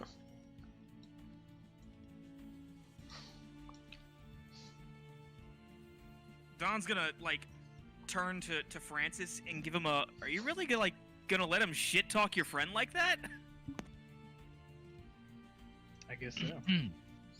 Like, he's got a look on his face like, seriously, dude? Is there Seriously? I mean, is there like an open window in here? No. This place is like in the middle of the building. Miss Sable poured her heart out on these things. And like I said, they work for me. What's the problem with them? I think they're plenty elegant. Well, I mean, elegant in the way that I get to punch things really hard and shoot them in the face at the same time. yeah, I mean, they were good for the time. Francis, she literally made these last week. This is like her back office room. Yeah, basically. There's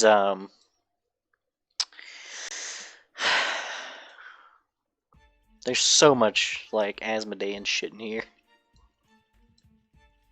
Just a lot of Asmodean shit everywhere. There's so much. Like it's like How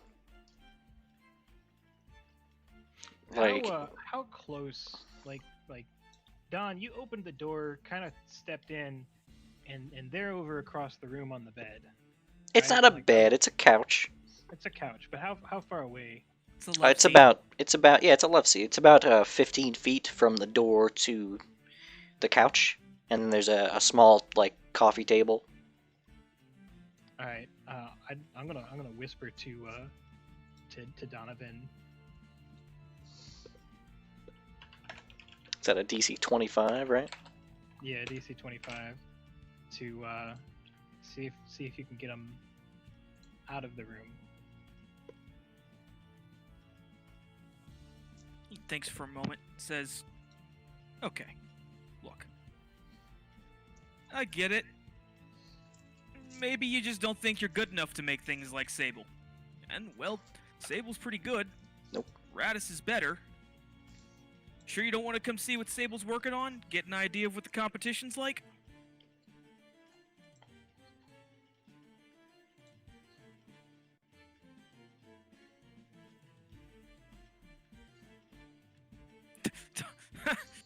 Don has a look on his face like, I have no idea what I'm doing. Subtlety is not what I do.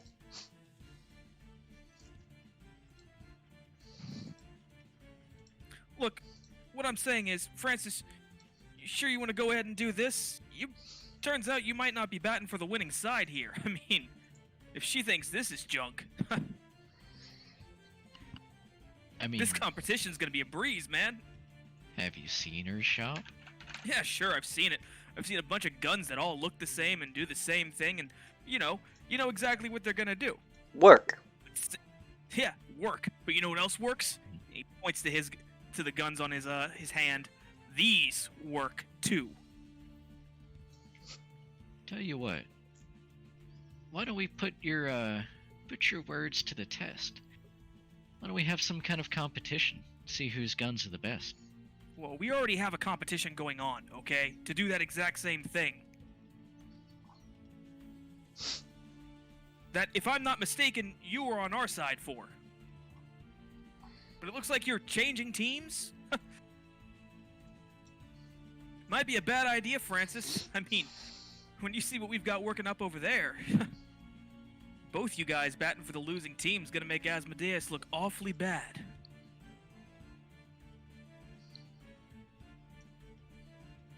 Alright, now you're taking Asmodeus' name. I feel like I could take Asmodeus' name if I want to. I sold my soul to Moloch. Pretty sure I've got more clout than you do. Okay, Don. I'm gonna look to her just like, you can't reason with this guy. Tell you what, let me go have a word with him outside, because I can see he's unreasonable. And we'll come back and finish this contract later.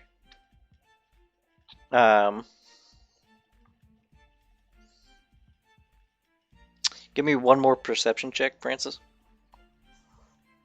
She really trying to worm her way into Don's head. Oof. Oof. Nah. Can I give one? No. Can I give one? No. Neither of you would be interested in what he would be noticing. Oh my Are you sure god. about that? Yeah. So, she says, well, yes, we may finish this contract, but, well, realistically, we'll have to start the contract over. We cannot, you know this. You cannot leave a contract half finished. Oh, stop complaining. We all know that making contracts is like foreplay for you guys. Yeah, Francis nods. I look forward to it. She brings the half finished contract over to what seems to be a burn, like a it's not a fireplace, but it's like a small urn almost with a candle off to one side that seems it's like a paper shredder for her. She just burns stuff and throws it in. That bitch. She does it all seductively in front of him. Yeah, like she lets the flame catch the corner of the contract and doesn't break eye contact with Francis as she drops it. Francis just kind of strums the lute idly. Yeah. The lyre.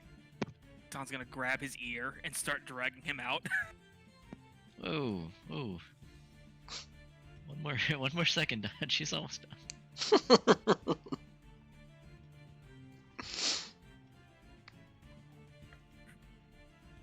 Zeta, am I leaving you in there? I couldn't get them both out, I'm now, would sorry. you? Am I leaving you in there? Did Dawn even know she was in there? Oh no, she Yeah, whispered she to was him. whispering to him. Evil. Good. Chaos. Yes, Get you're that leaving- chaos you're shit outta leaving me here. in there. Yeah. Leave me in the back office. Am I closing the door? Yeah, close the door. Alright, so Don's gonna drag Francis out and close the door behind him. And as he does, he's gonna like pull Francis aside and be like, "What the hell is wrong with you?" Why don't we go all the way outside, Hey, Don? hang on, did she leave too? Is she? Yeah, staying in she the back stayed office? in the office. Oh well, then no, I'm not staying back there with her. Okay. Okay, so I'm Or, gonna take Francis outside. What the hell is Thank wrong you. with you, Francis? What the hell's wrong with you? Come busting in there. Friggin'. We were halfway through a contract, Don. Yeah, that's the problem. You were halfway through a damn contract, okay? Last I checked, we had a competition going on. And last I checked, that contract you were making was to get your dick wet, not to get our problem solved. Poor simple Don. Maybe one day you'll understand. I understand that you are an insufferable, untrustworthy, Asmodean piece of shit. I get it. You have opinions. Sable, I hearing would say this, he's plenty trustworthy. Just in the wrong. She says invisibly from the street. Oh, I'm sure it's been 14 minutes at this point. Okay. Don turns to Sable and says, "She called your gun shit." And Don, I could have seen a little bit more of the office if you hadn't busted in there. All you wanted to see was the Asmodean artifacts and her without her undergarments. You pervert. It's not as though he couldn't do both. Right? Francis, were you about to betray us? Ah, you're all insufferable. You were about to betray us so you could fuck Shamin. It's like a plus 30 bluff Wow. check. No. Sable, language. It's completely unbelievable. So even with the plus 30, everyone's like, "No." It's one of those Sable. things where he's so good at lying that you never trust him. How old is Sable now? Old enough. Right? Old enough. Yeah, you can't use that kind of language yet. Sable's 17. She's an adult. Too old. Do you really presume to tell a Thrune what she can and can't do, Francis? You're all insufferable. Tut. You. I have half a you mind to guys- arrest you. Sable, you just have to say the word. By Asmodeus' name, you don't know how to follow a plan, any of you. Let's go. I didn't know what the plan was, if there even Let's- was one. Reals or not. You didn't tell anyone the plan. You were just like, "Oh God, she's hot. I'm gonna boink." And you just left. You left the group. You didn't tell them anything. No wonder we all assume that you just want to get your freak on.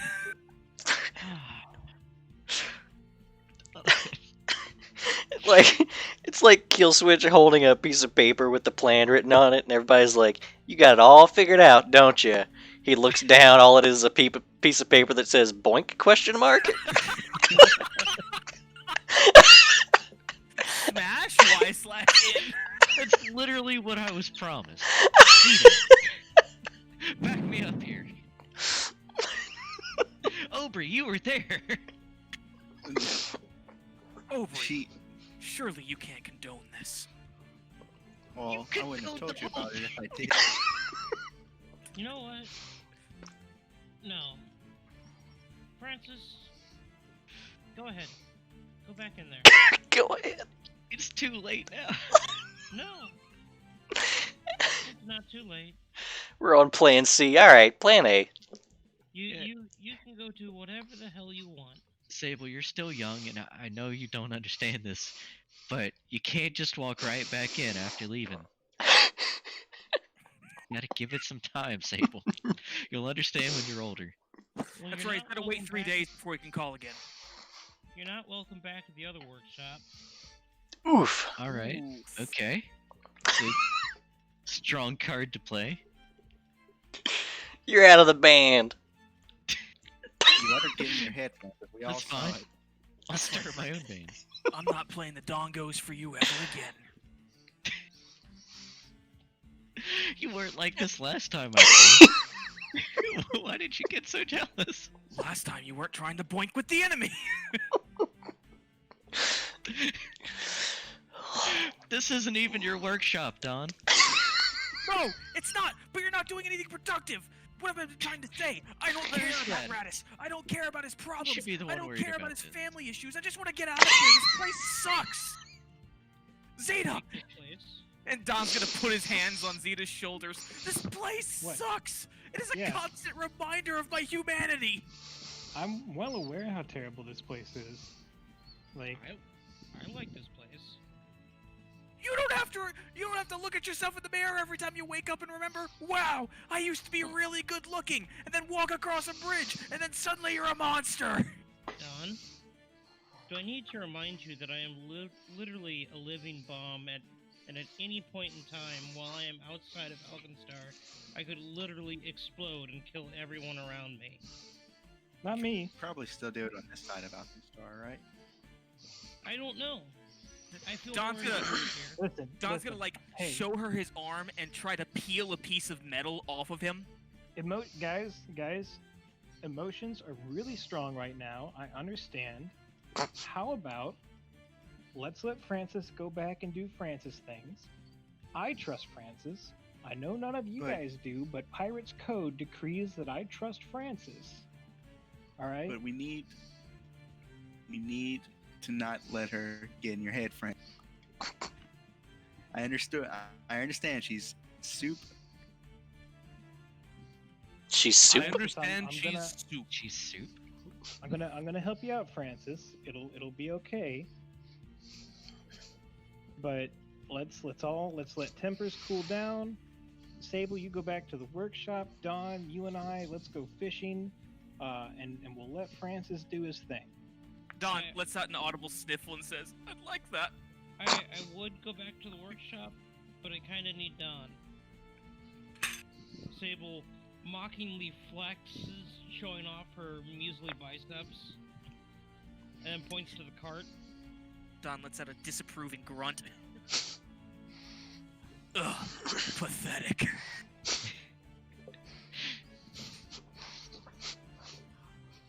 He sniffles again and wipes his nose, wipes his eyes, and he just says, "I want to go fishing now. If I help you unload the coal fast enough, can we still go fishing?" Yeah. You can Okay. Forge. Fishing me. Me fishing now. No, I don't think I can allow Zeta to go fishing. I need her help. Look, I just hope that Leland and Radis are having better luck than we are right now. Well, we've got enough supplies to start up the forge and get to work on making a few guns. You don't actually have any metals. Oh, we have enough supplies to start up the forge. Yeah, Radis said you were gonna need some time to get acclimated to the forge. Yeah, Seeing as it's a haversack forge, it probably is not a contemporary forge. It's probably made of bullshit. It's the whole thing is like a Rube Goldberg machine. Hey, Francis, you said you got a good look at the office.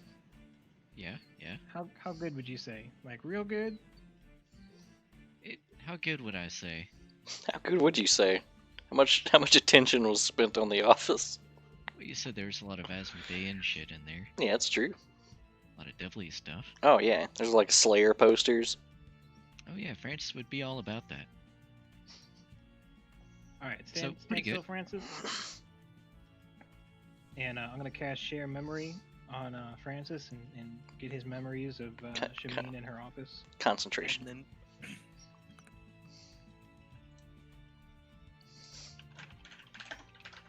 And she accidentally soul jars him. no, I don't think Zeta can actually fail. You'd think that. But then she rolls a 1. Share Memory is a first level spell. I'm not concerned. It's a second I level would spell. again refer you to the meme. It's a second level spell. Whatever, second level spell. I would again refer you to the meme. Haha, 20 level caster, check, go burr. Oh yeah, you Do be like that. yeah. What memories you share in there, Francis? You can't cast magic in Alkenstar. Amateur. So, Don't tell me yeah, what I just- can't do. basically layout of the area, any kind of out of place, anything where valuables might be kept, anything that looked First off, Yes. nothing in there seemed out of place. okay. So she ran a tight ship. Yeah. But money boxes, things like that. If there was any kind of storage for money in that room, you didn't see it. Keychains, anywhere that looks like it would hold anything like that valuable. Keychains?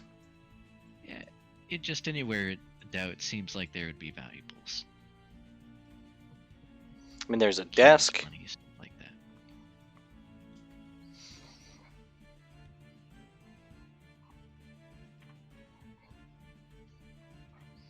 There was a desk. Maybe there was a safe under it. Well, I'll at least share the layout of the workshop as best I could see it. Yeah. Too bad someone cut me off. You didn't where get I to could see really the get in workshop. there. You didn't get to see where the guns are made. Yeah. Because Who they're would've had a further full back. door?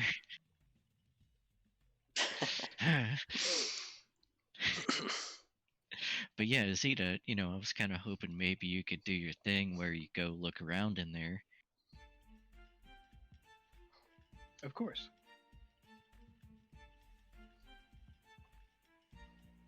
I mean, that is the plan. It's been the plan the whole time, So right, Francis? you're still on with the plan, right? Of course. Okay. Pirates Right. code. Pirates Code. And Francis will point to his not pirate hat. Boys support boys, Francis. You know this. It's pronounced buoys. No. I mean, I'll let that one slide. All right, so we'll cut back to Radis and Leland as Radis and the dwarf who's accepting them up on level 2 have somehow come to an end of their dick waving contest and seem to be entering into a more transactional conversation. Since we're cutting to another scene, do You wanna mind if we take a few 5? minutes? Yeah, that's fine. I need to refill my coffee anyway. BRB. Back. Fuck you, Francis. Wow. Wow. No, I will cock block you every chance I get here. Yeah, that was a good idea, stopping me from infiltrating the enemy. Oh, you weren't gonna infiltrate shit. You were letting Oh her no, infiltrate he you. was going to infiltrate her. Yeah. Who wants to join me for a ransacking of her office tonight? I feel like I know enough of the layout by now. I'm just gonna greater teleport in there. I You can don't I think it would can be a little obvious that it was us? I don't think she cares. Well, I mean, we're not gonna like leave it as obvious. We're just gonna take some. Okay, maybe ransack was not a Yeah. good choice of words. Yeah. Here. It was not Really a had good very choice of specific words. image in my head of pirate terminology, you gotta tone that down. I'm stuck in pirate mode. All right. let's call it an investigation. An infiltration. Storm the gate. I've been waiting to let this happen. I've been letting you guys do your thing, but Alkastar is boring, so we're going back to magic stuff. Alkastar's not Very boring. nice. Oh, you gotta pass a castle level check every time you cast it. Boring.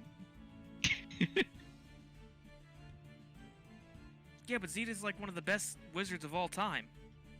Yeah. I'm back. So I gives a shit.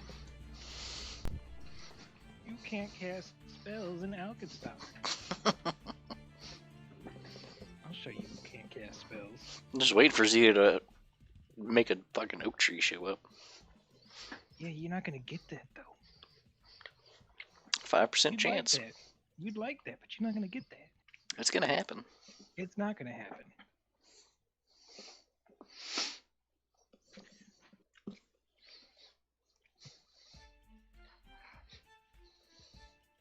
So you think it's gonna happen, but it's not gonna happen. It's gonna happen right when you least want it to. That's the joy of it. There's not gonna be a time where I least wanted to. To be fair, out of character, Don is completely on board with getting the fuck out of here. If only you guys had Leland, you could bail on Radis. No, Just we don't need leave to it bail there. on Radis. We can do this whole thing. Radis gets back to his workshop and everybody's gone. It's not his workshop. Yeah, not his workshop. You're right. As far as Don is Thought we made concerned, this clear. Radis is an idiot and deserves everything that's happened to him.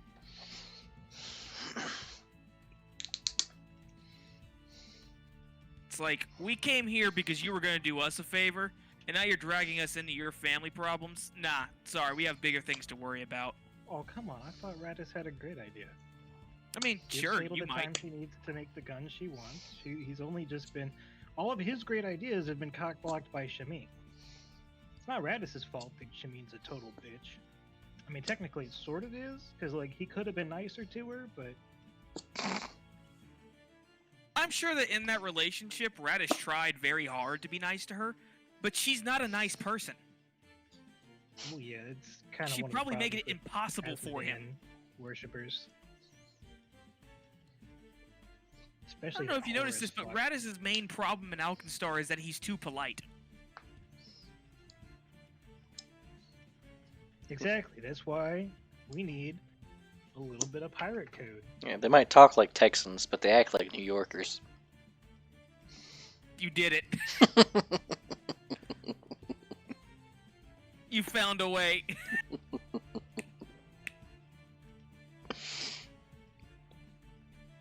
Oh yeah, it's all coming together. Francis, did you manage to take anything off of Shameen that whole time? He didn't No, fill the form for someone that. Bust in halfway through. God damn it. God I damn it, was Don. writing a contract. I will not. Look, I will not allow this. I won't. No, Every you time won't. he thinks he's That's making the headway. problem. Get these lewd contracts out of here. Right. Leslie, I gotta ask, why? Fuck it. Tell Like, me. whenever we were trying to talk to this shop or the customers previously, Mhm. why is the only guy that took interest to Francis's song the guy that couldn't understand? No. Francis picked the guy. Francis walked up to Oh, the yeah, most yeah. strapped person, and he was like, I'm gonna start singing to this one guy. Oops, all Kelly. Oops, all Kellish. How was I supposed to know he looked Kellish? Right? Killswitch isn't gonna stereotype people like that. Walk up to the first guy that looks like he speaks common. Wow!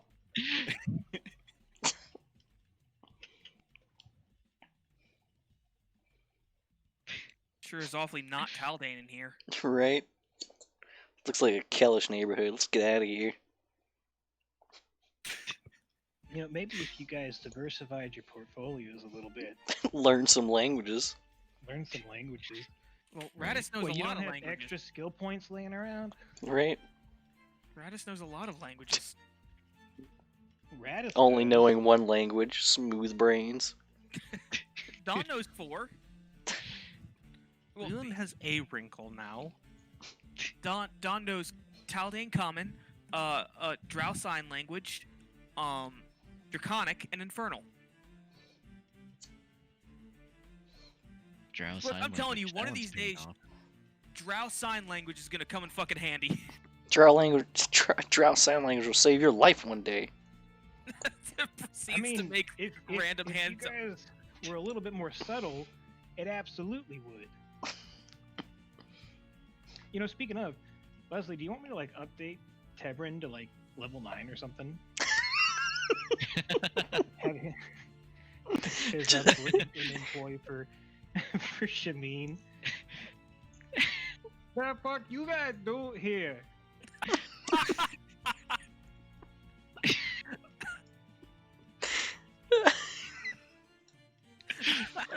I really want to see season 3, Tebrin.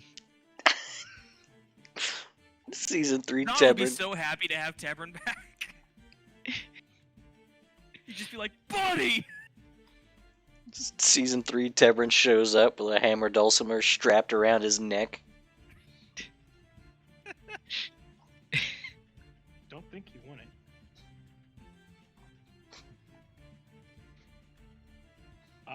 By the way, I'm keeping that 16, Okay. and I'm gonna cast Prying Eyes when we resume. Remember, Tebrin was Don's original friend. Yeah, I could update that character sheet so fast. What Time else? for 2 people to have 2 characters. Oh, but by this point in his career, Tepper doesn't talk anymore. Even Drow Sign Language? Well, yeah, he uses Drow Sign Language, but that's it. He doesn't What did talk. Tebrin even do? What do you mean? I just know that he was He Don's stole that friend. guy's loot. That's true. He did steal a guy's loot. Gave it to Francis. Hmm He didn't steal it. He just talked him out of it. He literally just took it. I took it. Basically just took it. He physically just took it. Yeah. It's basically the man's only possession. Like, Still feel bad about that one. it's like, it's mine now. No, you don't. I did at the time. It's like, I'm taking Still this. What are you gonna do Which, about it?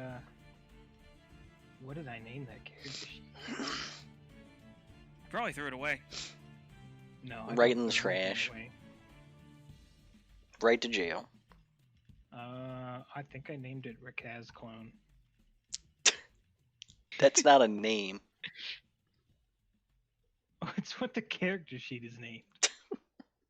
Nothing is worse than pulling up a character sheet from before the purge and getting excited and thinking you still have it, and then it's just blank. Didn't back up your stuff, huh? Oof. Yeah, like some of my old Pathfinder sheets are just dead. Some of my old Jade Regent sheets are just gone. Dra, Still dra, dra. got all my- Sure, sure. Oh no, I think Tebrin might actually be gone. It's not in a folder. Torched. Archive. Maybe he's in a folder. One of these days, I'll get to play in another campaign. Search your history for Tebrin. Maybe one day Dustin will start his campaign up again, and I can return to Horus of the Purifying Flame. So many familiars. Please let me return to Horus of the Purifying Flame. I miss projectile. Oh, projectile. It's not Whaler on the Moon. It's not Vescovo Cupido Novello. I promise you guys, the fucking space assholes isn't dead. Seems pretty Not dead. Corvo Wardroxen. It's not dead. Fauna Grimaldi. We never did figure out how the Aquilino Rubino. chemical analyzer worked. God, I don't remember anything about that campaign anymore. I just know that space squats were next. It analyzes.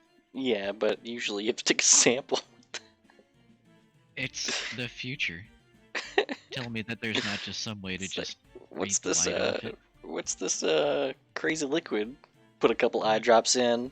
I think it's bleach. Oh, is the analyzer getting that? It's like, no, I'm pretty sure it's just bleach.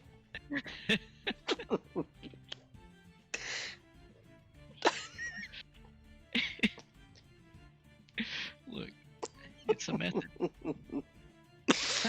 I found the old 3.5 sheet where I first used the Zoran name. Huh. Before I scavenged it for fucking Zaflon's brother that Holof murdered. Good I times. stole his arm from. Is that Gavin's Wow. game? Yeah, that was Gavin's game. We're level 7 Beguiler, level 1 Mindbender, level 2 Shadowcraft Mage. I managed to bluff a Glabrazu into making me a half fiend.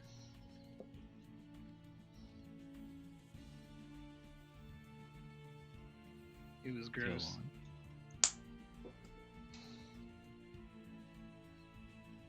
I was throwing out like DC 29 shadow conjuration spells.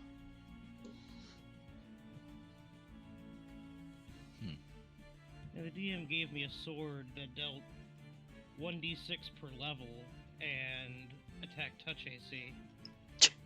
Brutal. It was a really Lightsaber. dumb game. Yeah, it was built for his girlfriend. So it was built to have like he would just kind of throw stuff at us, and we were just like, oh wait, we can buy feats with experience. Okay. Start cashing in some bonus XP to get some feats here and there. I could cast every single one of my spells without people realizing that I was casting. So for like the first like 8 levels of the game, people just thought that I was just a kind of sort of mediocre crossbowman. That was my plan for what the hell was that character's name? For the pirate campaign, Valeran. Oh. Yeah. I played a Kitsune. Is she already out? No, I was a Kitsune mesmerist, I think it was. So I did all my stuff with psionics, which has no But verbal or somatic stuff. It's all emotion and something else. Was it a Vox mesmerist? I don't remember. Because if it wasn't, it should have been. Because I've put together a Kitsune mesmerist that uses Fox shape. And because it's psychic casting, you can cast all of your spells in your Fox form. I never went Fox form. Oh, okay. No, my plan was to go Fox form and cast all of my psychic spells in Fox form. And a Vox mesmerist has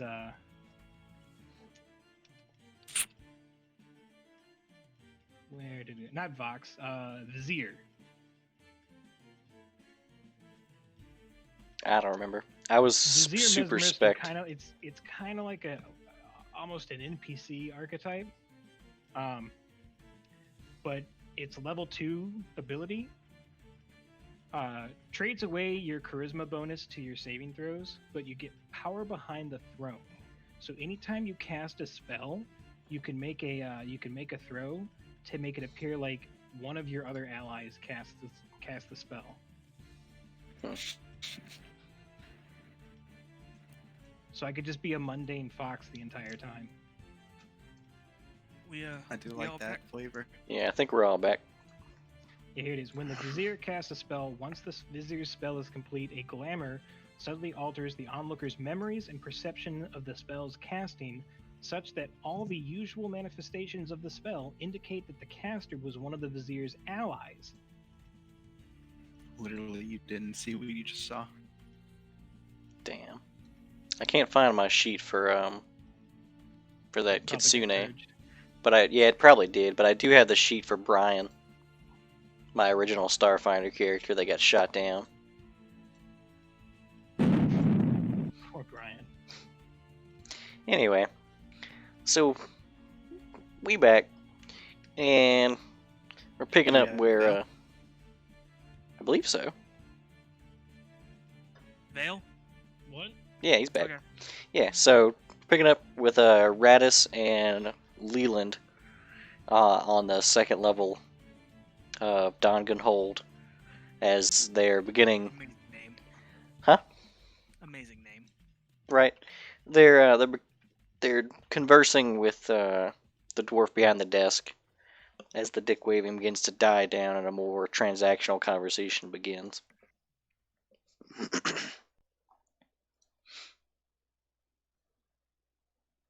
And he says,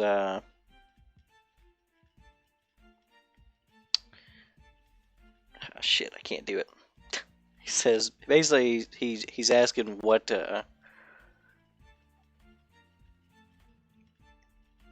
by what force of courage or idiocy do you walk into this in this hold? Desperation, actually.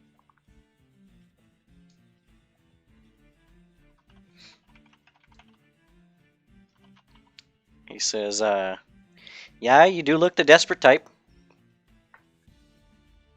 Now, look, as you may have noticed, he once again puts the firearm on the counter.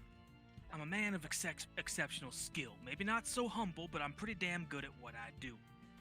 He kind of points to the insignia on his rifle. Says, now I know you dwarves out here, yeah, you don't really keep involved with us people in Alkenstar, and that's fine, but hopefully, and I'm banking a lot on this, you at least recognize this insignia.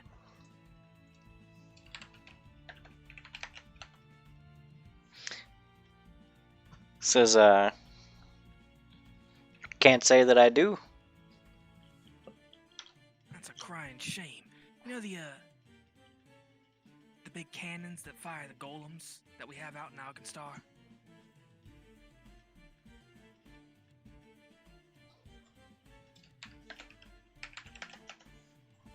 Can't say that I do.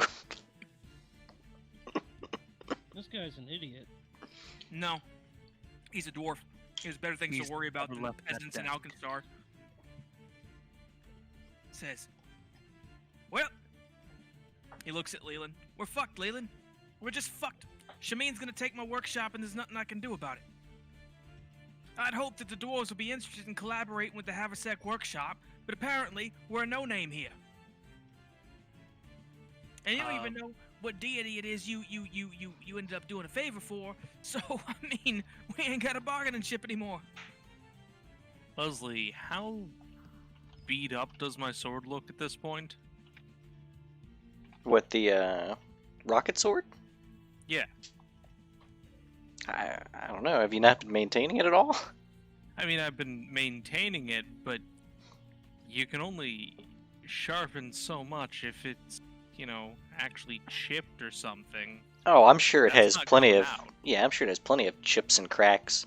It's, it doesn't look like anything structurally wrong with it, but it's tarnished in a Surface lot of damage. ways. Yeah, it's obvious to anyone looking at it that it's definitely seen battle.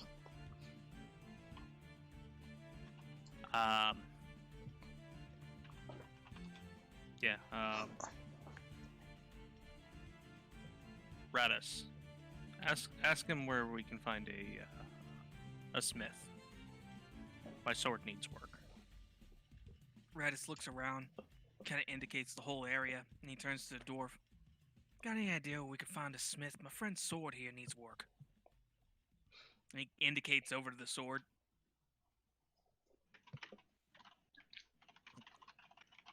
He looks at the sword with a discerning eye. And he says, Oh, go ahead. Oh, I was gonna hold it out to him so he can see it. He leans over his desk. And he looks to Donovan and he says, Dom. Yeah, Radis. He turns to Radis and says,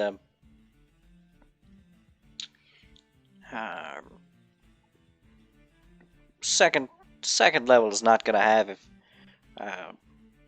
precision workshops is the sword he would need. This is more mass production of raw materials, ingots and like. Third level. He points to the stairs. He says, if you're looking for patch jobs.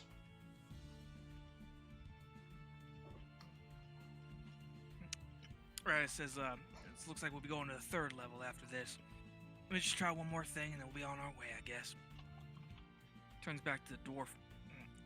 Take a little cough, gets his dwarven ready. Says, look, I know it's a long shot, but is there any possibility that the dwarves of Dawn Gun Hole be interested in a collaboration?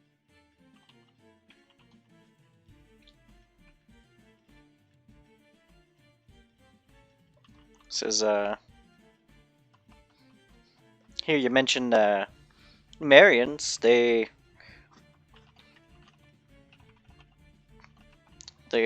buy a lot here. I'm sure if you're with them, one of the higher clans might be working with you. Oh. He shakes his head and he says, nah, see, we're the workshop that, actually is a rival to them. We're having a competition to sell guns to the queen. My workshop tends to handle more artistic pieces, trying to make progressive new firearms. There's, you know what the Numerians do. Apparently everyone knows what the Numerians do. He says, Fact is, we're looking to craft something that Alkenstar has never seen before, and we need the choicest materials for it. Seeing as the Numerians swiped all our materials out from underneath us. oh, materials be spoken for well in advance. You'll have to, if you're looking for raw materials, you have to go up to the 4th level. If you're looking for sales, this is administration. Right, and that's why I suppose I thought I had to ask you if the Dwarves of Dawn Gun Hole would be interested in a collaboration, an attempt to make the finest firearm that Alkenstar in the world has ever seen before. Oh. If you're spending the coin to make a bombard. Oh, no, the deal seal has already been made. Sorry to tell you that. He seems lost. Hey, shit! The deal sealer seems lost on him, but he says, either way, you'll have to speak to the clansman, leader of the clans of the of sales. They are the ones who actually hold all the purse strings of the mines. If you're trying to divert spoken form materials, you'll have a well, you'll have cold forged iron's chance in the forge. What if I told you we were attempting to make a modular firearm? You're any diversion of materials will likely cause some sort of infraction of contract, and I wouldn't want to be in your shoes, but perhaps you have a better chance with the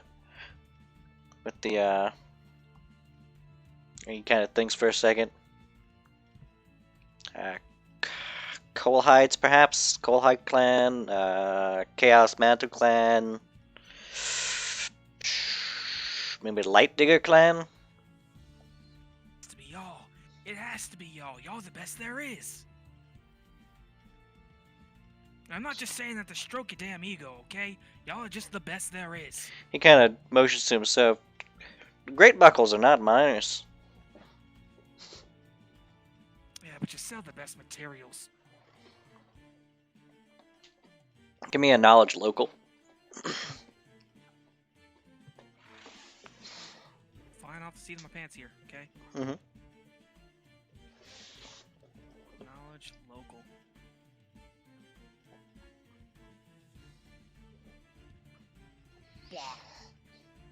Oh yeah, that's you got a plus 15. Okay. Yeah, the Dongan Hold is filled with a ton of dwarves, and the dwarves that live here are all of different clans. The clans are what they call basically their last names. And basically he's saying that you'd have to talk to the leader of the families that are the linchpins of all of the supply of it, whereas his clan doesn't do anything but administration. It seems like your job is decided by your family at birth. Gotcha. So we got a list of names of people that I need to schmooze up to. Right, because Present the idea to. right, because all the materials are pre-spoken for, so they would have to be going against some contract that they're already signed in, which would lead to them being punished in some way. But it's not impossible to go against contract. Radis tips his hat to the dwarf and says, "Well, thanks for your time, you hairy bastard.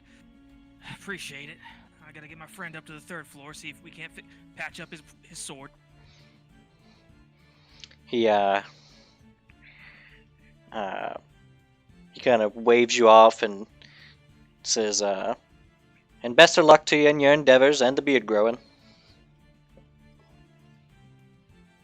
He kind of, as we're walking away and Radis is leading you to the 3rd floor, he kind of scratches like his cheek. He says, "I can't grow any more than this, though."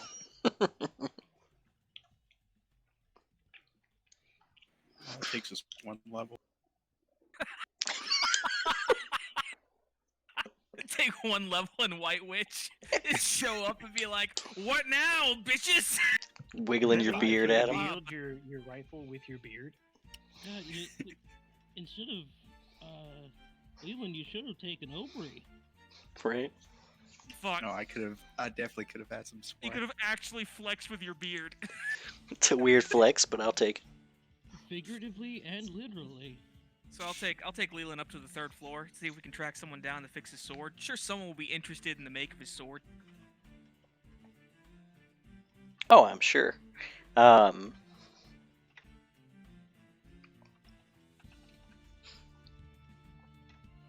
Just for I'm assuming you're just looking for like a clean and polished situation. Yeah, maybe Clean, polished, sharpen. Iron out the chinks. possibly heat treat again. Mhm. You know, if enough of the surface is damaged, needs a clean fresh heat treat. Sure. It's not too difficult. You guys stop at a couple of shops before you'll find someone who has the. You find plenty of shops who would. Well, no, you find plenty of shops who would take it, but they usually have it a queue involved, and they're like, well, I can get to it, in a few days or what have you. But there's a lot of this whole floor is essentially small arms, patch jobs, and custom orders and things. So eventually, you do find one that would be able to do it today. He'd take it off your hands. You could pick it up in a few hours, and it'll probably cost you like 50 gold. It's incredibly cheap. Like you don't expect it to be nearly that cheap, but this place is like it's like the Costco of forgery. Oh boy, mediocrity. Well, no, it's just like because the forges are always hot. It's like, Just chuck it in, yeah, leave it for a couple Yeah. hours, come back. It's the Little Caesars of food. yeah. It's more like a lit pizza, right? So like the oven's so hot and ready to go, they can just crank out pizzas. It's the same situation here. The forge is always hot. So if they don't have something to forge for a time frame, they're losing money. Yeah, find someone with a few spare minutes, and Yeah. there you go. So drop off the sword there with intentions to pick it up on the way back, and head up to the 4th floor. And the 4th floor is like, they're like the most, what's the way I want to say this? It's like this place is made out of the most ornate shipping crates you've ever seen. Like, this place is just filled to the ceiling with raw materials anywhere there's not a building.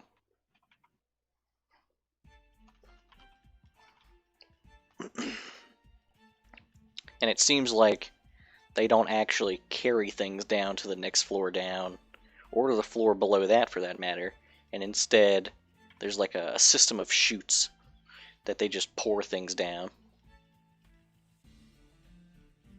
Alright, who the fuck looks important? Well, you guys have a list of names. I believe you guys were given the names of the clans of Lightdigger, Chaos Mantle, and Coalhide.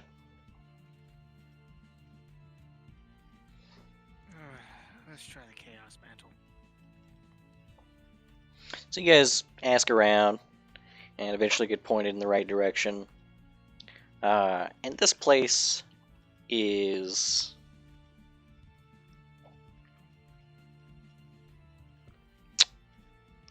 what's the word?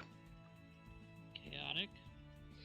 See, that's not quite the right word. Artisanal is closer, I guess. Like a lit pizza. Like a lit pizza.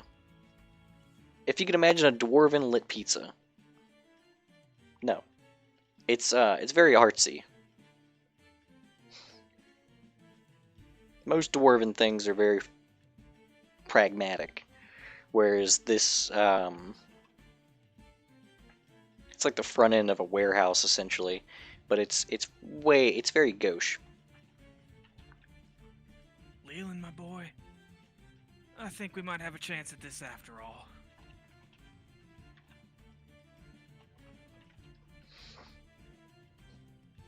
As you guys go in, there's a dwarf behind the counter of this place that has, his beard's not braided as much as it is heavily gelled, and Right. it is swooped outward, parted down the middle, goes up and to the sides. He looks like an upside down McDonald's symbol.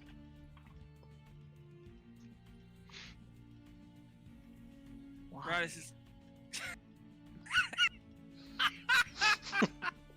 Right, is gonna walk up to the counter, just take his rifle out of the holster and put it on the counter. He'll say in Dwarvish, give it a look. If the craftsmanship meets your expectations, I'll give you the pitch and we can skip the bullshit. He he looks at it, picks it up, fires it into the ceiling.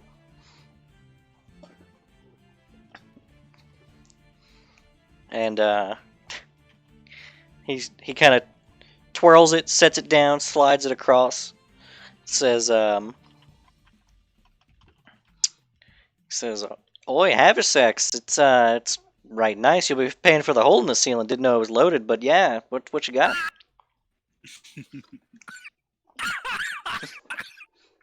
He's gonna, he's just gonna throw 10 gold on the counter as if it's an everyday exchange. Yeah, it's swiped off the counter and put under the counter. The gold never stops moving.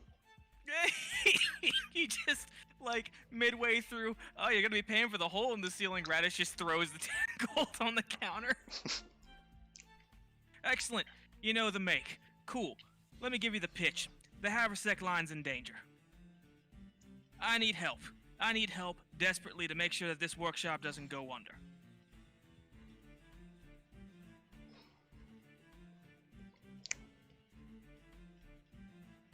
He seems you have his attention, though he doesn't seem to fully understand what's happening.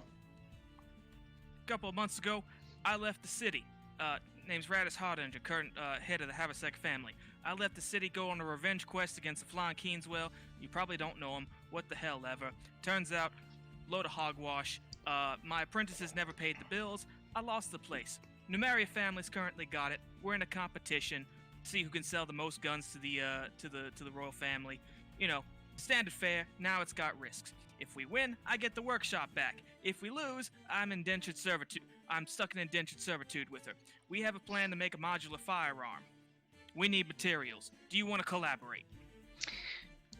He says, "Good news, bad news, medium news. Medium news, I did know Zaflan." He points to the wall. There's a painting of this dwarf shaking Zaflan's hand in front of a just started construction deal sealer. I thought He there was says, gonna be another bullet hole. No, he says, "Good news. Absolutely, I'm 100% interested. You should have came to me sooner. Bad news. All of my supplies are currently set to be shipped to Numeria's workshops." What do I gotta do to make you break that contract? He says, "You're gonna have..." Go ahead. Because there's two things that would do. One, it would make me really happy because we could piss off the Numeria family. They have no artistic flair in what they do. They're the most boring gunsmiths in all of Alkenstar. And two, I need those materials. It would work twofold for me. I am petty and I am desperate. He says,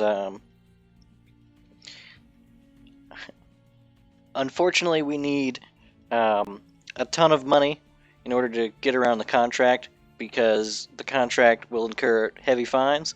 And secondly, I would really rather not get on the bad side of the Marys, because while they have no creativity, the one thing they do have a lot of is money." Okay, better idea. The workshop is technically owned by the Numerian family. Why don't you just ship it to the wrong workshop?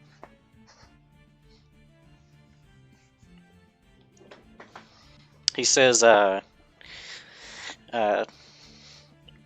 "Numerian runners are the ones who pick up the deliveries. We don't actually deliver things. We're dwarves." He pinches his brow. Yeah, that makes sense. That's a good point. I don't know why I expected that. Okay.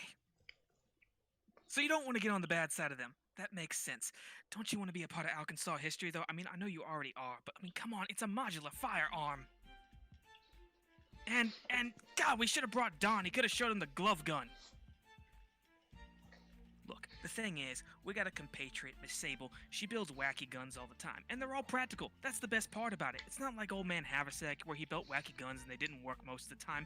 No, she's building wacky shit, and it works, okay? But we need my workshop to be able to make those things. If the Haversack line goes down, then there goes the giant bastion of originality in Alkenstar.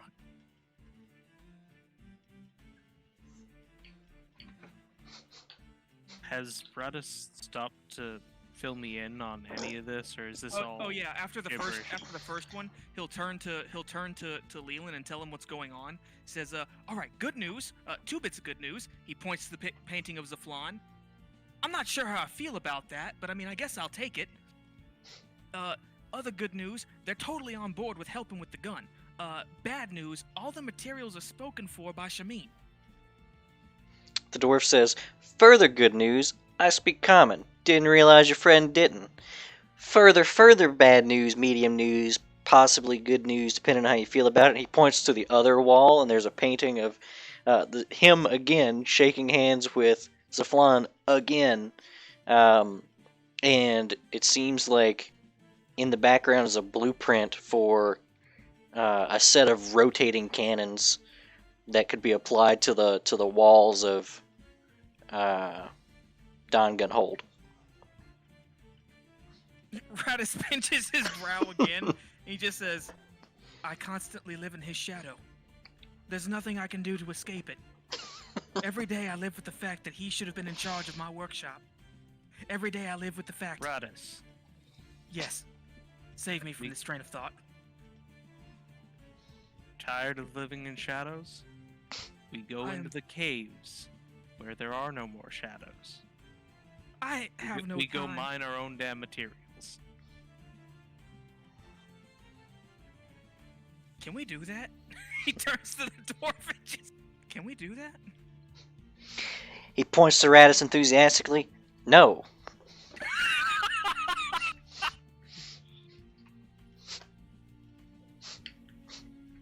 It was a good idea.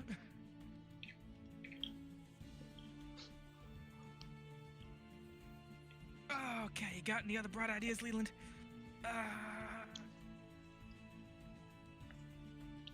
God, didn't the smithy god tell you anything? Anything at all, Leland? Not one word.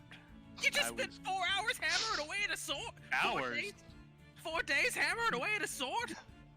Yep. You at least got any proof of divinity? Proof?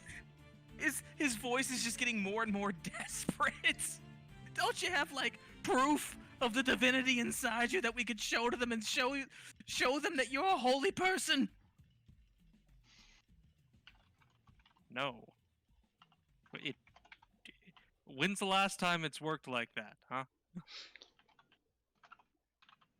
He Never worked like that, because it's never easy. he says, "Sorry to intrude. What's all this about divinity?" Oh, Leland, you tell him I ain't got the heart anymore. Long story short... How to put this? You had a vision quest granted to you by Toride? I was given a vision and a task by, I believe, a dwarven god. He But I don't know which one. he reaches under his shirt and pulls up a series of chains and sets them down on the counter. And he has like 6 different holy symbols that are attached to this series of chains.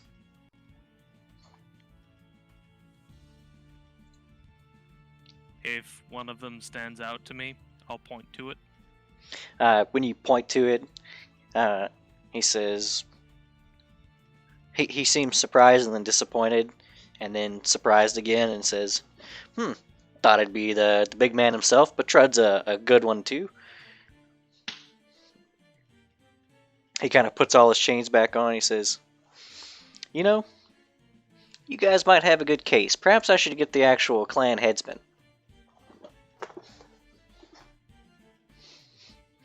Radis kind of grabs on the Leland's shoulders and he says, "You big beautiful bastard, you might have just saved my life." Let go of me. Yes, sir.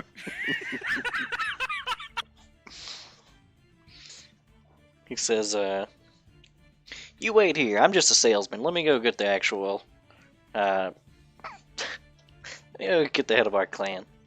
And he leaves. And, a few minutes later, he comes back and he says, Alright, you two, follow me. And he kind of leads you guys down a few different hallways that are definitely made for people a little bit shorter than you guys. It's not so much that you have to duck your head, but you feel like you should. Radis is giving like 2 big thumbs up to Leland as they go. Get off of me.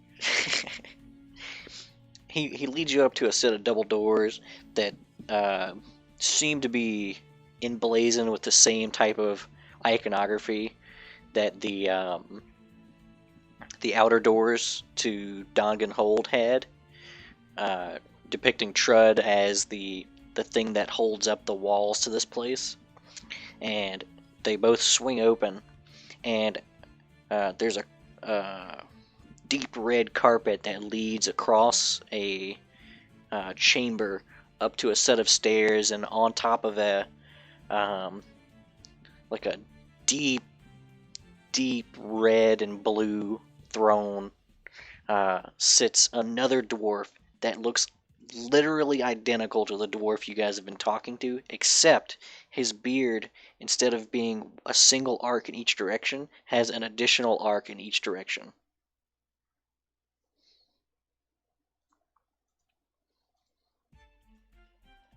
Why?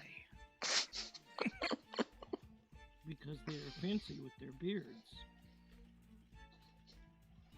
It looks like this guy needs the double door so he doesn't have to walk out sideways.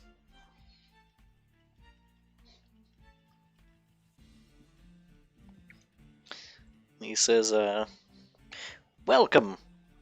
My brother tells me that you've been touched by Trud." An odd way of putting it, but yes. He says, he points at Leland enthusiastically, and he says, "I don't believe you."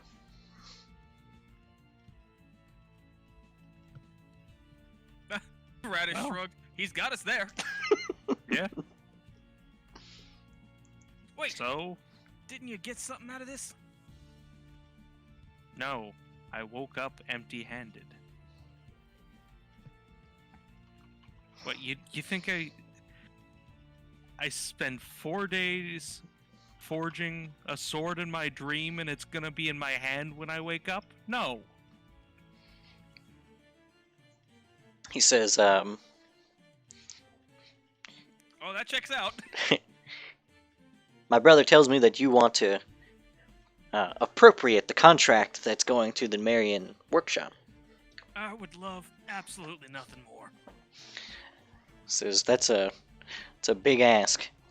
These contracts, going against them could be problematic for our bottom line, but I believe that if you are indeed Trud's champion, he points to Leland, Trud being my patron deity, I would gladly go against the contract for this, but you will have to prove yourself. How am I supposed to Go do on. that? Oh, we have a series of trials he will have to go through, but they're not ready. I don't just keep trials ready to go. That's not a thing that people do. That'd be really weird. So, That would be very weird, yes. I will see you lot bright and early in the morning on the 4th floor. Wait, before we go. You got any spare materials lying around that you can spot us? I'll pay you. He says, "Of Just course." something to get us to work on prototyping, okay? Leland, ask if you can have help in these trials. I mean, that kind of defeats the purpose, though. Not entirely. Did he tell you about the modular firearm? We need to get to work on prototyping that.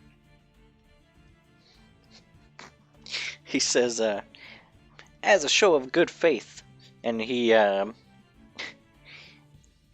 it looks like he picks up an ingot that, upon closer inspection, his throne is just a bunch of ingots.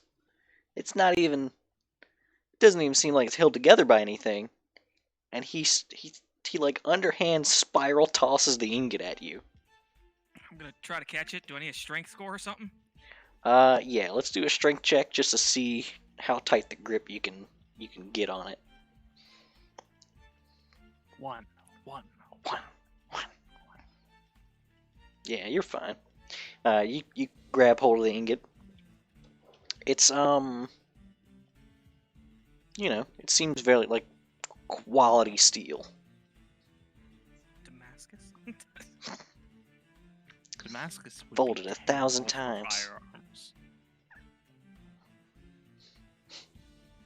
He's not to look a gift horse in the mouth, but he is gonna inspect the steel, and he'll look to the dwarf, and he'll nod, and he'll say, "We'll be back bright and early tomorrow." Or do you just want Leland? He says, "Please bring as much help as you can muster."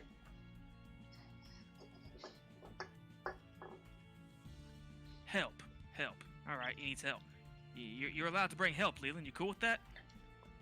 Of course you're cool with that. It's my workshop on the line. You're cool with that, right? You're cool with that, right?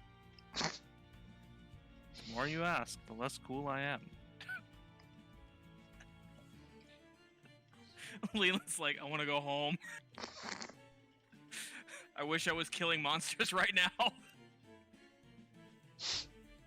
My feet are hot. Just think, Leland. He has all this gold on his person, and nobody would miss him. Nobody. Nobody. Absolutely nobody. But that's illegal.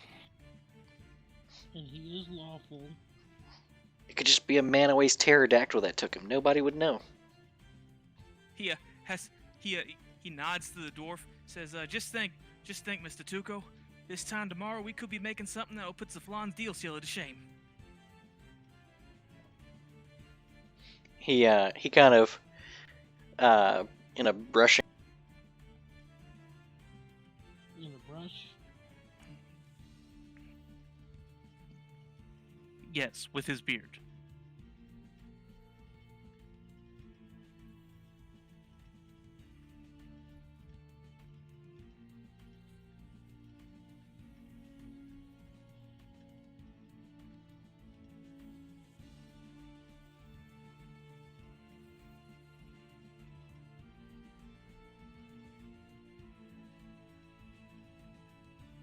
Leslie, you there?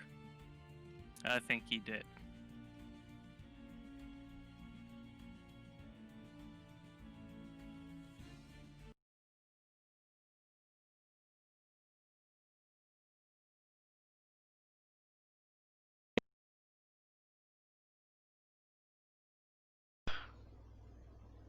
Okay, so with a brush. He. Hold on. With a brushing motion, he kind of waves you guys off, and then as you guys are on your way out, one of the a segment of hair from the outermost arch of his beard, kind of like an alfalfa strand pops off, and he snaps his hand twice, and another dwarf comes up with some beard gel and gels it back in place. God, that must suck to be. Your life is predetermined for you, and his life is to be the beard gel guy. It's actually quite an honor. I think I need one of those. We'll go pick up your sword on the way back and Give me head the back, I strength guess. check. I'm not picking up your fucking sword. I said we'll go pick up your fucking sword. I mean, Leland will pick it up. Radish Yeah. will watch. Right? God, why is Leland Sass in full operation today? He's all backed up.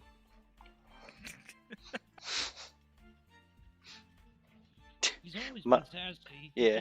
I was I was expecting you to, well, translate and be helpful in this. He's just been chatting with dwarves. So you guys go and pick up the sword and head your way back. By the time that you guys actually get back to the forge, a bunch of the people who work at the workshop normally are kind of showing Sable how it actually fires up. And as mentioned before, it's unusual. It seems functional, and you could even say it's arguably more efficient than a normal forge, but also, why? Yeah. Why?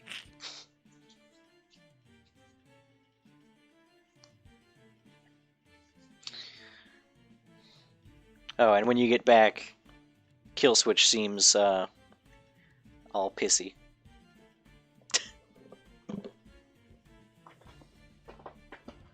Oh. Has Killswitch forgiven everyone already?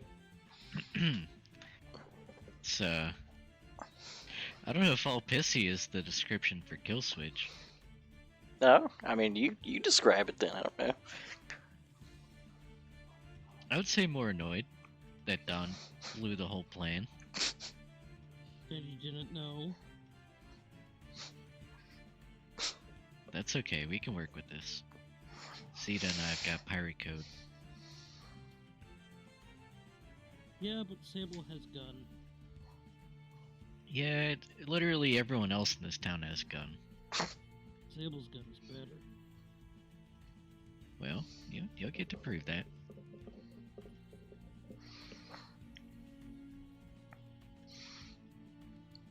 Radis returns with a single steel ingot. I have chain, I have manacles and fetters, and I have caltrops.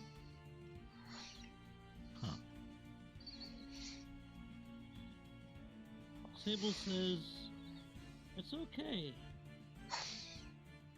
I have an idea, and I can work with a single steel ingot.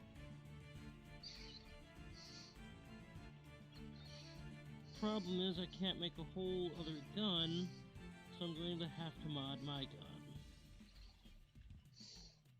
Also, if anyone can, I need glass.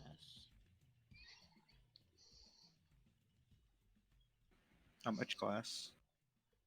Two about 2-inch pieces that magnify. Radis will. Never mind. Hold on, Radis, you know any glass makers around here? I need 2 eyeglasses. 2 eyeglass lenses. Do I have that? Do you have that? Yeah, could I have procured that in Osiris? It's probably about 4 gold pieces for a set of reading glasses. Is that what you're looking for, Sable, specifically? Or are you trying to get like those little flippy things that clock where inventors use with the magnifying spec? For a prototype, your eyeglasses will work. Cool. There you go. With your score, I don't think it will be a prototype. I don't know, that depends on Leslie. It depends on what you're trying to MacGyver here with almost no resources. Trying to MacGyver a scope. Alright, give me the craft check, and then I guess, but before that, who all is assisting? Me.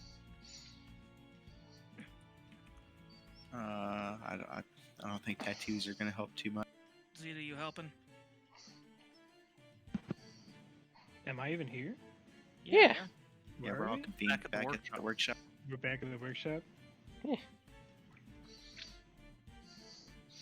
How many Donovan and Radis, stop this. How many points of craft does Radis have? How many points of craft? How many points have you put into? How many ranks do you have? As many as I can. 8. Okay. And Zeta? Do you only have 1 point? Am I assisting or am I doing my own thing? Are you doing your own thing? What? Hang on. Like I didn't know we were back at the workshop. What are we doing? With the single ingot Sable. of Sorry, go metal, Sable is attempting to build a rifle scope. Oh well, then I guess I'd be assisting. Okay. Do you only Oh, have yeah, 1 I'm point in right. craft? Okay. Yeah. So between the two of them, you have an extra +5 to the to your check.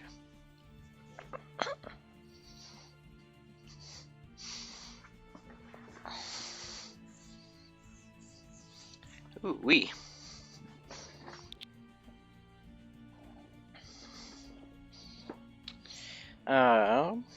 With the materials at hand, you seem to have crafted a makeshift telescope of some sort. The attachment of it seems functional.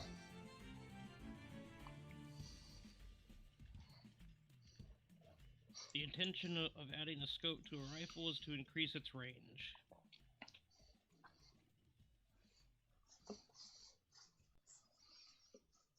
Um,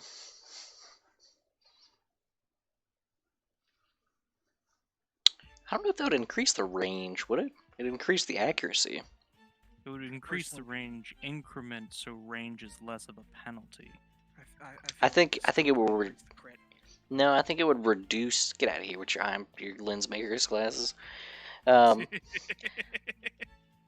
think it would reduce range penalty. Right? Okay. Probably half So range instead of penalties. m- Instead of- -1 instead of -2. Yeah.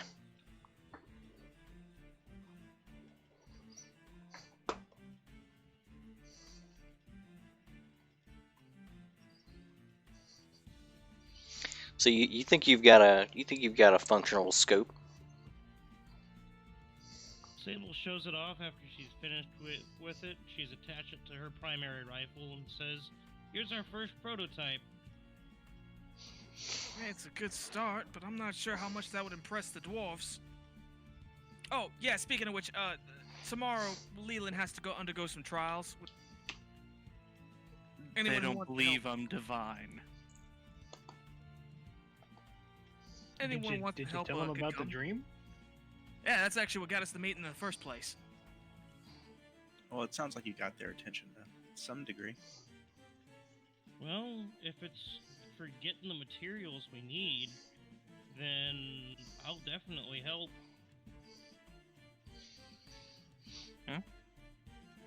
Everyone's welcome. Certainly interested in seeing this dwarven sky. But you, Dwarven's in the air. what about you, Zeta? Are you interested in seeing what a dwarven trial is like? I mean, there are a couple other things I would like to attend to, but sure. Francis? How many of my prying eyes have survived? Let's see. Did you roll the D4 and all that? No, not yet. Roll that first. And then are you directing them at all, or are you just kind of letting them do what they're gonna do? I'm directing them to fly around the workshop and in the area, the immediate area. Mhm. Not this workshop, but the Numeria workshop. It's not a druid spell, so Oh, also I need a. Did you do the concentration earlier? 16 plus 19. So Oh, you rolled 35. the 16. Right. Okay. You did say you were using it for that. Okay.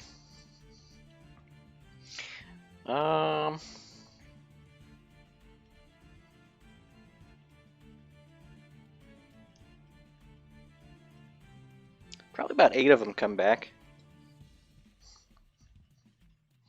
Though not all of them watch what you would have wanted them to watch. Well, that's not okay. true. They watched exactly what you wanted them to watch. They just didn't watch what you told them to watch. That's okay. They 8 of them did well. Mhm. They're very good boys. They're girls, but yeah. I mean, same thing.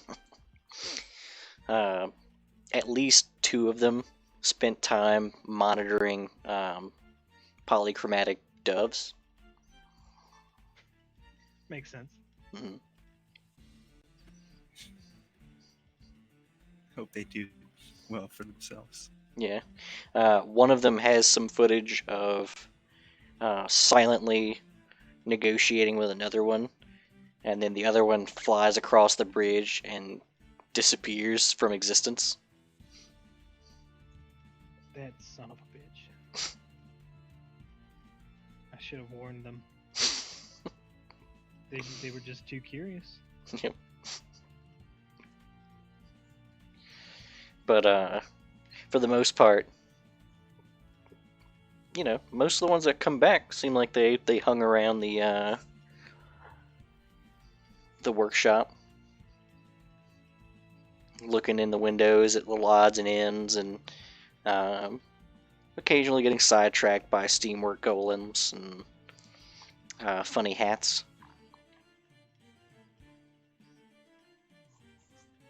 So that's where Zaflon gets it. Just a regional thing. So that's where Radis gets it. Would they have observed enough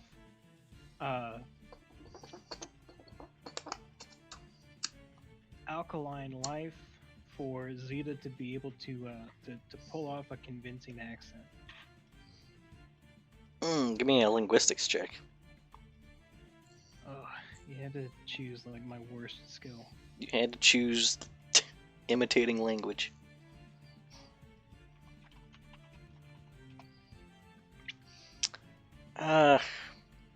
You definitely think you have the Alkenstar accent down. Hey y'all, howdy partners. Wow, Zeta. Where'd you pick that up? I didn't do very well on the roll. Whoa, how long has Zeta had an accent?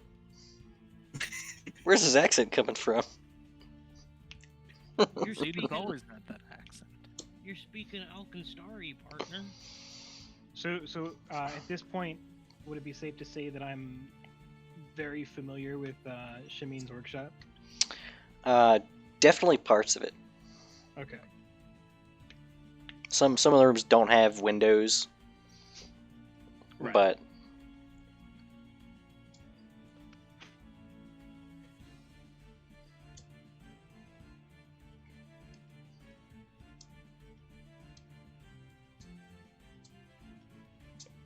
All right, but yeah, we can observe.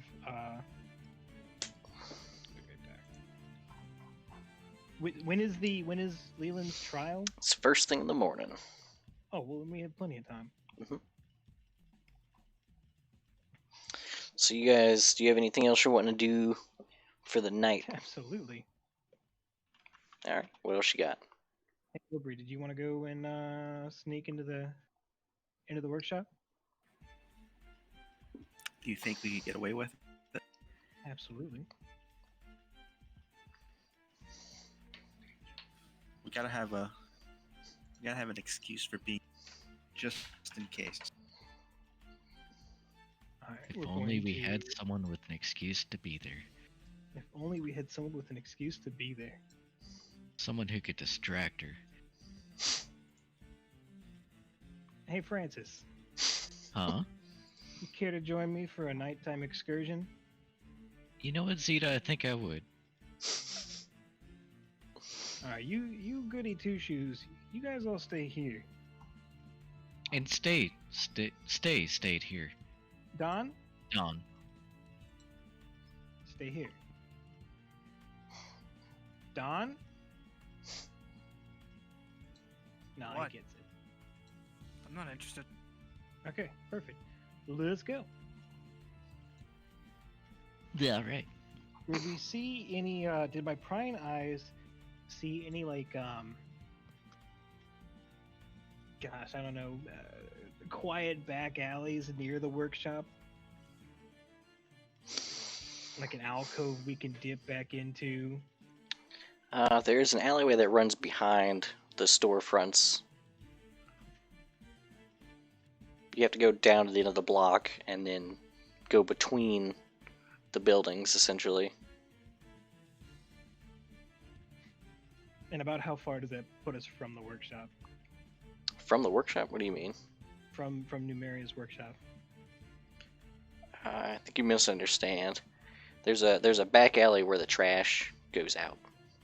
Oh, okay, so right behind the workshop. Right. Okay. Yeah, we'll go back there. Okay.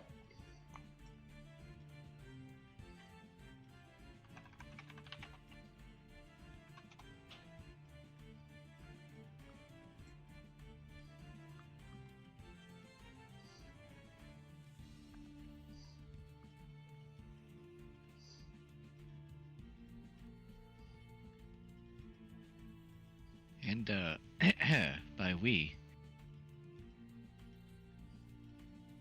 I mean what time of night is it? It's pretty late. It's like, the sun has set. The door to the back. About how is there like a gap between the door and the floor? It doesn't seem like it. It seems like it's flush, and for good reason. You imagine that you don't really want a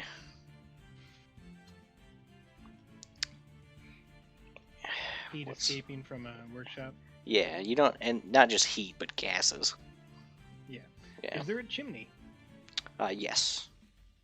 Okay. It's not like a fireplace chimney. It's more like a stove chimney. It's a hood vent. Yeah. There's actually a series of hood vents. All right, so we're gonna use presence, keeping the 18, using the 18 on Arcane Eye, casting Arcane Eye. Mhm. That's going to be gosh, what is it? 37 caster level check. Okay. Arcane Eye takes 10 minutes to cast, but I'm going to go ahead and activate my Arcane Tattoos. It's now silent and still, so all I need to do is just quietly whisper the spell. Boom.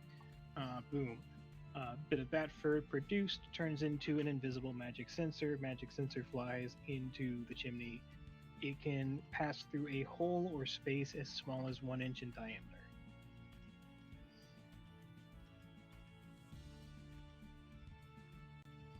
Okay. So we're going to get the Arcane Eye inside the building, and I want to do a quick sweep of the area, see if there's anybody sticking around or if they're just all locked up for the night. It seems like they're locked up for the night.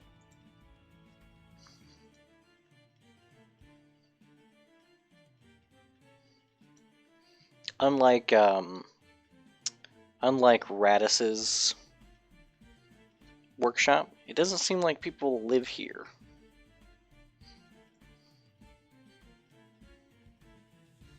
I suppose that would make sense. Poor Radis.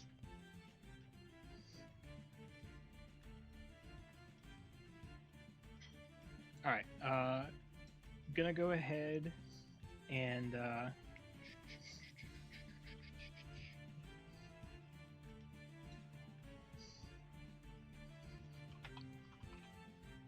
we'll try to I guess cautiously pick the lock on the back door.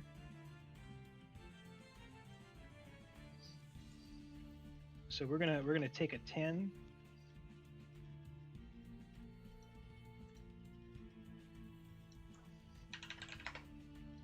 And that's gonna be a unless any of you guys wanna step up and help me out here. I mean, But I'm Didn't assuming tell none of me. you can pick locks. yeah, Sure. it's not really my thing. That's fine. It's my thing. You guys are okay. Or just feel around with your beard and open it. All right, but feel we'll like- take a 10 and Jam the cautiously lock open with your the beard. lock. So that's going to be a 20.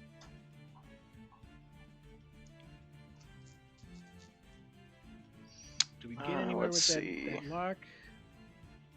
Wait, what's your flat bonus? Plus 10. You take Uh, a 10. No. Can you add a +2 to that? Does that work? Why would she add a +2 to it? From my clover of good luck. So you give her the clover? Yep. No, it still doesn't work. Oh well. It's got yeah. 2 uses on it. Either just give it a couple more tries. All right, we'll make an actual attempt. And you know what? In my dreams, I got this lock open. So we're gonna add another +2 to skill checks, and we're gonna open it with a 30. No. Damn. Jeez. I mean, this isn't Uh, unexpected. You feel like this lock is harder to unlock than it should be. Maybe there's another way, Zeta. I'm I gonna look would up. try to. You said there I would were air vents and stuff at the top. hmm I'm gonna point up to Zeta. Think we can go through the vent?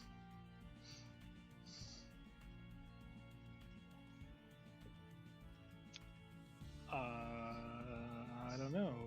It might be easier to go in from the top. I mean, the vent is not large enough for a person. I wouldn't think so. Yeah. Oh, I was thinking like What a big about- industrial. No, we're talking What about like for a crab. No? a chitinous crab? Probably not. What about But an a beard crab? amorphous eldritch blob shaped like a crab? Probably. Oh, what about your ring, Zeta? Blood ring. Yeah, or The mimic, the blue ring. Send the mimic in. Send the mimic. Have Blue the ring mimic can pick the form a lock. key. Yeah, Oh shit, that's that's also a good idea. yeah. We've actually For- done this before. For the record, that was I know I didn't mention it, but Blue Ring was the thieves' tools. Oh. It is the thieves' tools. Ah. It didn't seem like a relevant thing to mention, but yeah, Blue Ring is in on it. Okay. So I guess would Blue Ring count as a masterwork tool? Yeah. That's a 32. Still doesn't make it. Try You can't just detect magical traps or locks or whatever, right? I mean, I sure can detect magic. Give me the concentration. This is coming off of an item, so it's a supernatural ability. Oh, give me the concentration for the item. Is that how you're gonna do That's it for me? probably worse It's literally how it works, Ooh. yeah. That's gonna be weird. This was discussed last session.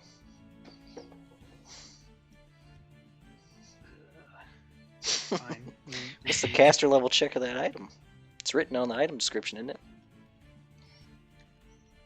I don't know what it is, so we're just gonna use detect magic all around.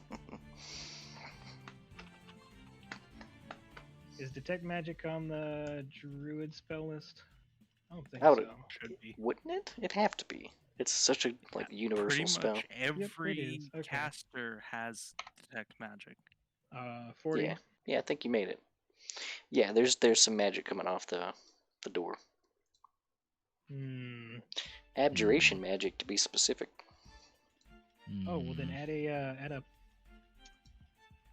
a +3 to this, and I'm going to spellcraft on this door.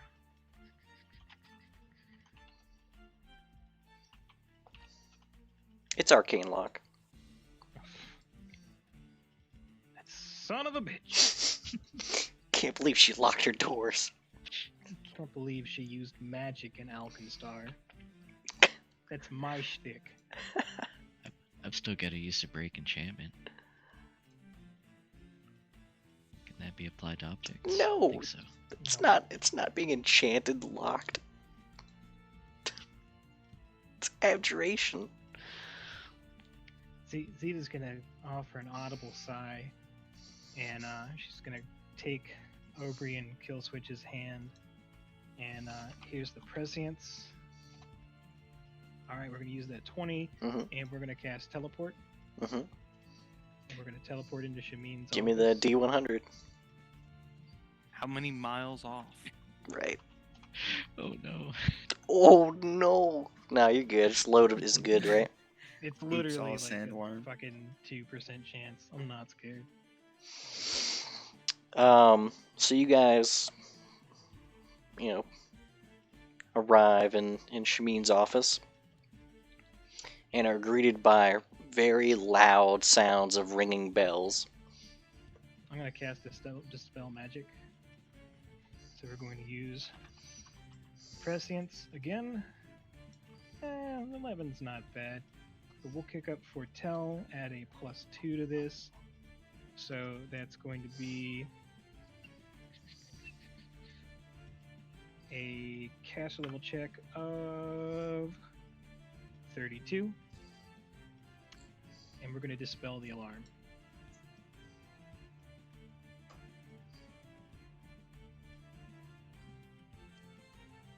All right. So there's a loud ringing for about 6 seconds, and then it stops.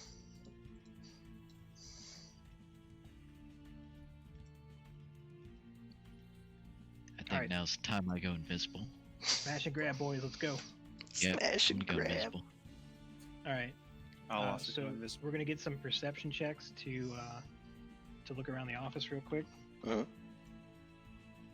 I guess here's one. Looking for any kind of paperwork, contracts, deeds, keys, anything. There's lots of contracts and lots of paper to make contracts. Most of them seem oriented towards procurement of unrefined and refined resources. Just What start is burning. that? My perception. That's so bad. I know. Why is Um, your perception so bad? I pretend like nothing happened. Oof. Okay. Francis goes invisible. I can't say anything. I'm gonna move the arcane eye to observe outside the front door. It does seem like a nearby guard is confused and inspecting the building. Oh, well, that's fine. He can't get in. Guards have keys. Yeah, but not to this.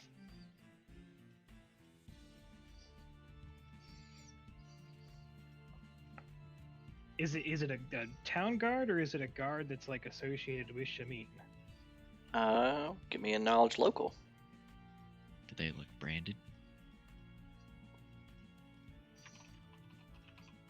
Did it look like it's been 4 p.m. to them? It looks like a town guard. We're good. It's fine. Everything's fine. Hmm. He's just really confused. It sounds like a malfunction. We're good. It's fine. If anything, we just have Francis go out there and lie to him. Yeah, does he even know what a magical alarm is? Magical alarm goes off in place where magic is unstable. Who'da thunk? Haha, Magico Burr. We'll go ahead and open up the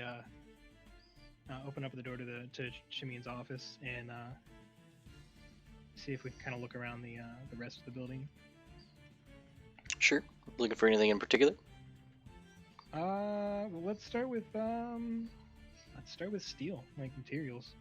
Is there like a crate or something full of There's- ingots? Yeah, there's crates and crates of materials in the workshop proper. Okay. So while we look around, I'm gonna go ahead and just deposit Blood Ring on top of one of the open crates. It immediately begins trying to subsume a steel ingot. Yeah, go nuts. We'll be back. Look, he did a good job. He deserves a reward. That's fair.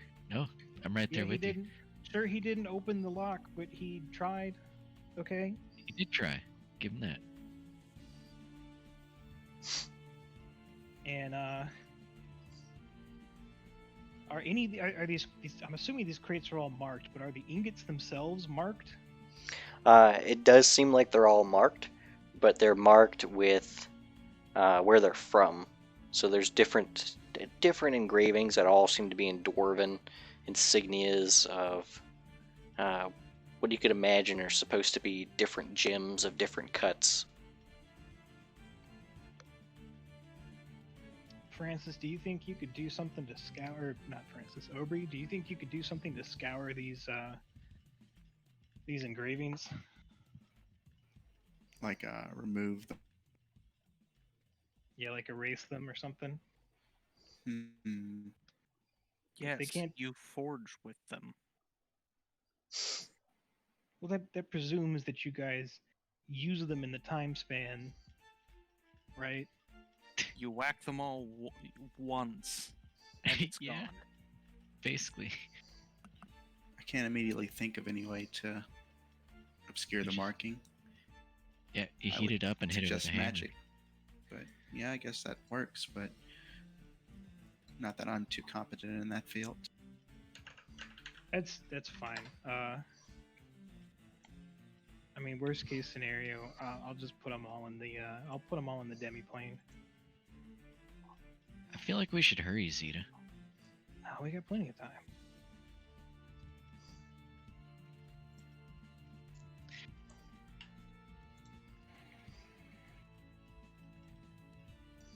I guess. Do we want to? How much of these raw materials do we want to steal? How much can? Yeah, how much can we? A lot. How much is there? There's crates on crates on crates. How are we getting it out? Demiplane. How are we getting it? You're gonna See, demiplane here, demiplane. put them in. I guess that's fair. Yeah, let's Alright. let's Then do let's as much just go. as we can, I suppose. Let's fucking go. Yeah. What are we waiting on? Getting them out might be an issue.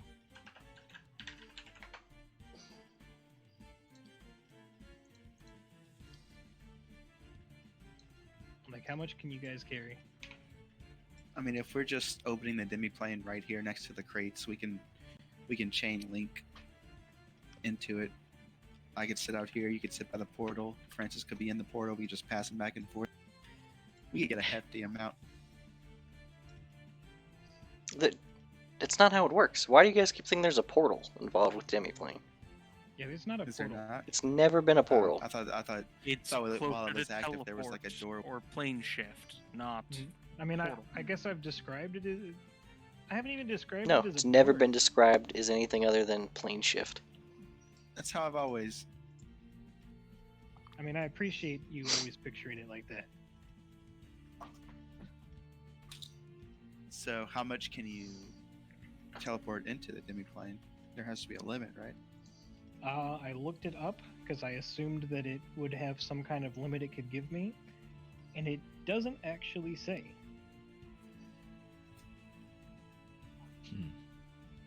I guess let's just load up our arms as much as we can and Yeah, we Go each for it. grab a box and then you poured us away. I think Do that's you what have- we're gonna. What we're gonna 'Cause have we- to do. We decided opening magical bags around here is a bad idea, right? Well, I mean, the alarm seemed to do just fine. It didn't have to make a caster level check. you can. How many creatures can you bring into the demiplane simultaneously? Or did it? Or did it? Seed. What's that? How many creatures can you bring to the demiplane simultaneously? Oh, like up to 8. Up to 7 others. You and up to 7 others. No, Okay, creature so how about touched or we? up to 8 willing creatures joining? Oh yeah. I can. I can unstone Spring right here, right now. We can load her up with as many crates as possible. Teleport to the Oh fuck demiplane. yeah! Oh yeah. I love this plan. Oh. Oh, wait. Oh, this is yeah. beautiful. Yeah, I've got my horse too. We can Plus, that means that Radis is completely unaware of Right, let's do everything it. we've done. Radis and Don don't know a fucking thing, so they can't blow this for us by lying to Shameen. The trauma of this horse. Now an accomplice to felony theft. Doesn't even know where it's been. It's been in the stone for months. She's been better off. Is there, like, it's not really a spell to unstone her. It's just a command word. How does that work? I assume the casting of the spell would be the part that's difficult, not the unstoning. Yeah, like Right. the casting of the spell would have been done making the item. Right. Wait, hold on. Would If that that's have the unstoned them while crossing the bridge? No.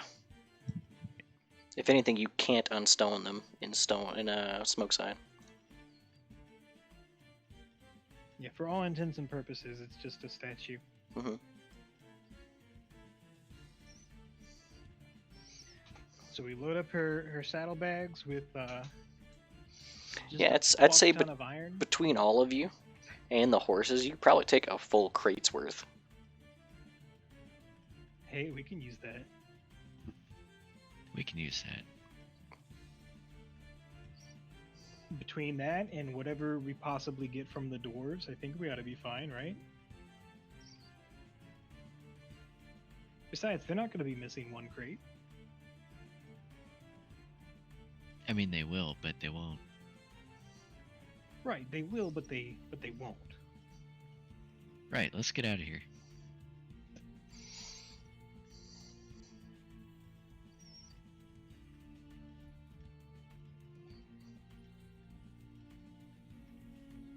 While we're at it,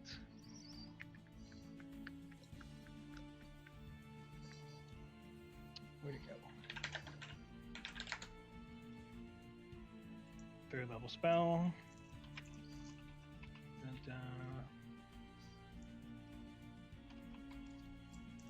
activate aura. 30. I'm going to cast Arcane Sight. Okay. I can now see magic auras. What do my outsider eyes see? Not much since you dispelled magic. That's cool. That's fine. I'm looking for anything else that's still going.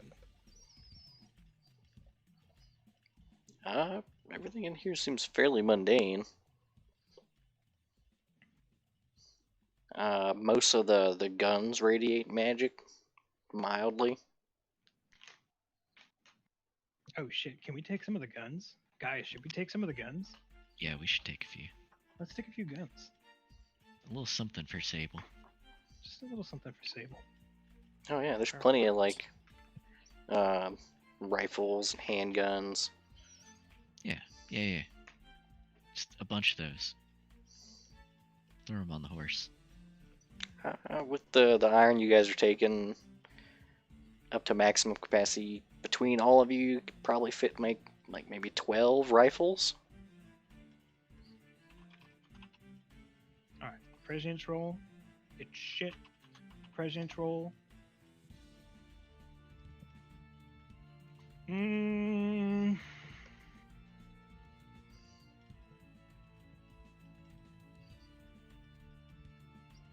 Do I want to keep a 14? That'll be a caster level check of what, 33.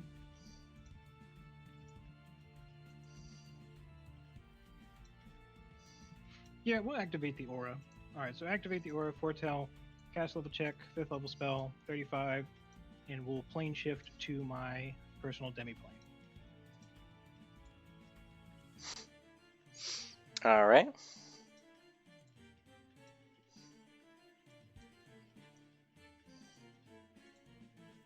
So you guys all arrive in Zeta's demiplane with hundreds and hundreds of pounds of stolen goods.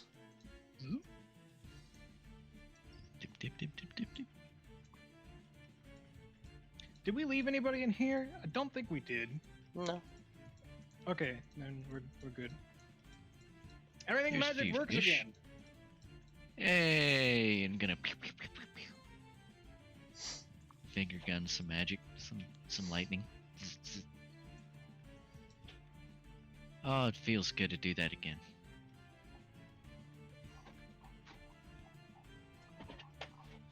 Boy, I feel like just summoning a devil right now. You gonna hang out with Boney? I Boney don't G? know. You want to roll it? Trade some you got- guns to some devils?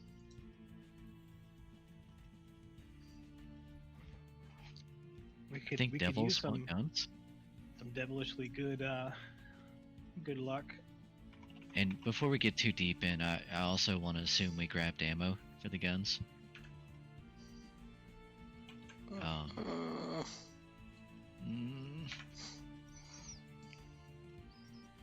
Because, yeah, if I just grab, like, a bunch of the stuff, I assume we're just grabbing a little bit of each.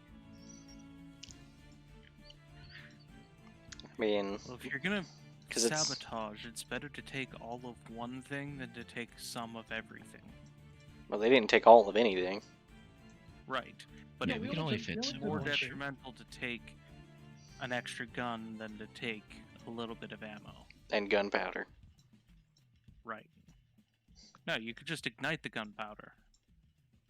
Oh, we should have lit the workshop on fire. Whoa.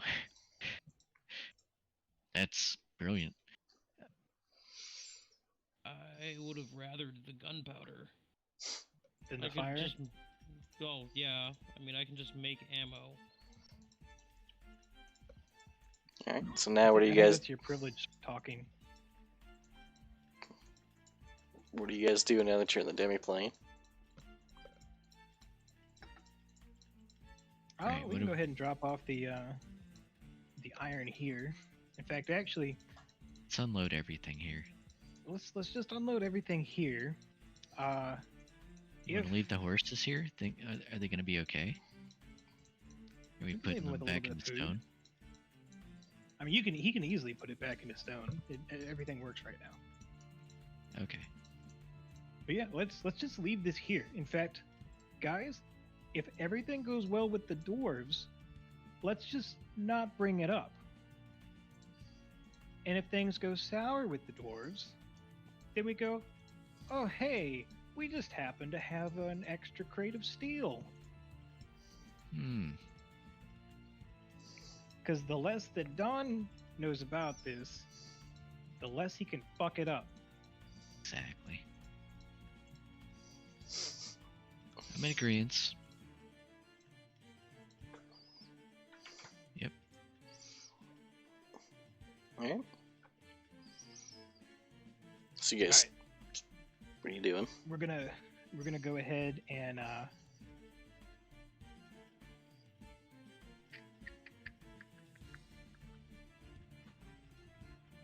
do you want to do this?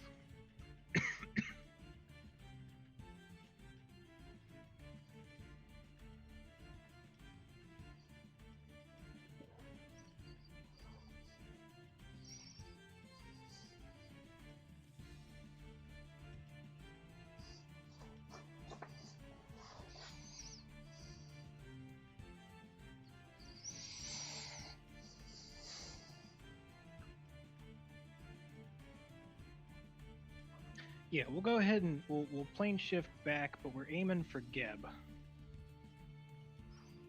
Okay. We'll just take an airship back into Alkenstar. You know that took 4 days last time, right? Oh yeah, it did, didn't it? Yeah. Foo, foo, foo, foo, foo, foo, foo.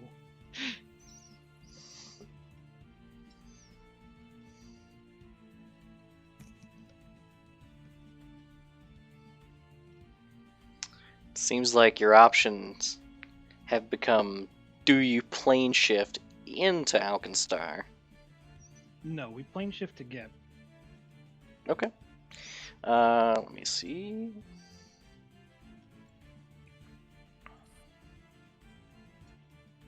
Oh man, Leland, I didn't see what you wrote until just now, but that would have been perfect. Just start burning a bunch of contracts. And when that starts a fire and sets off the gunpowder, it's not your fault. It's not my fault. They shouldn't Then all of have a left so sudden, much paper contract's laying around. gone. Dwarves don't have any reason to deal with Numeria anymore. Except they have a contract on their end as well. We burned that one too. Well, right, but any dwarf that doesn't All want things to end in uphold their fire. contract, just lose a copy of it. It's real chaotic evil of you. All right. Well, you ended up 167 miles away from the capital city of Geb. That's not so bad. You're in the ocean. That's not so bad. Not wanna so go ahead bad. And fly up over the water, grab Aubrey and Francis's hands. Here's presents. 19, gonna keep it.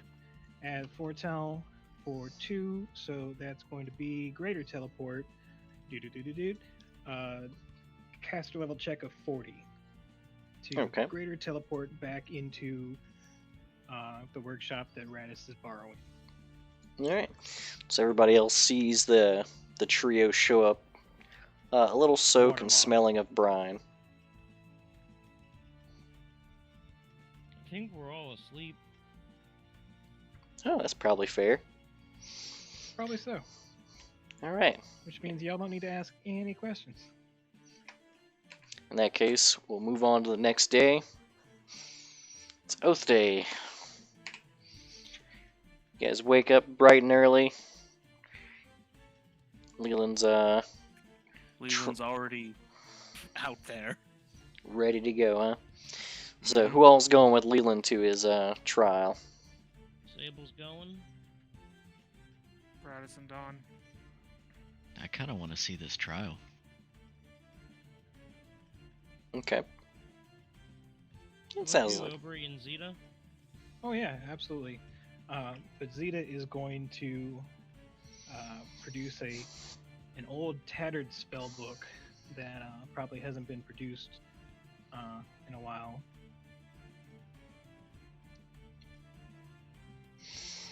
And prepare some spells. And yeah, I'll go with you guys. Aubrey, you coming? Justin. he's probably muted.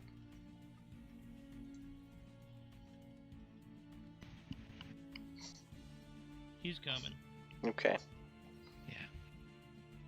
I'll drag him by his beard.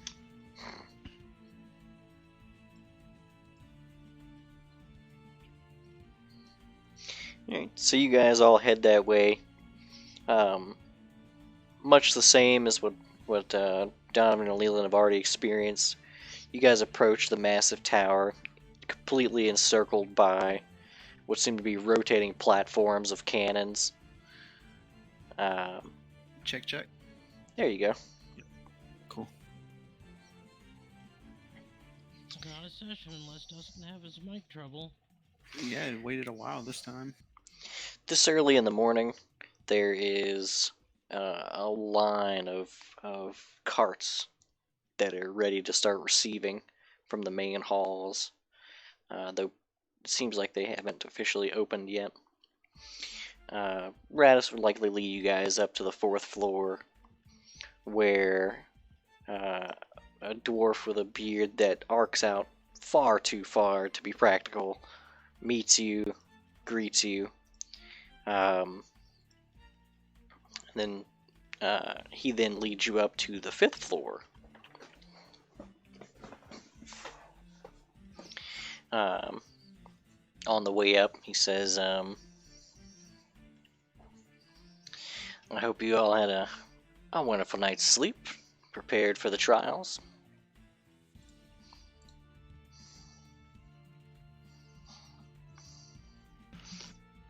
Oh yes, we all had a wonderful long night, going to bed early.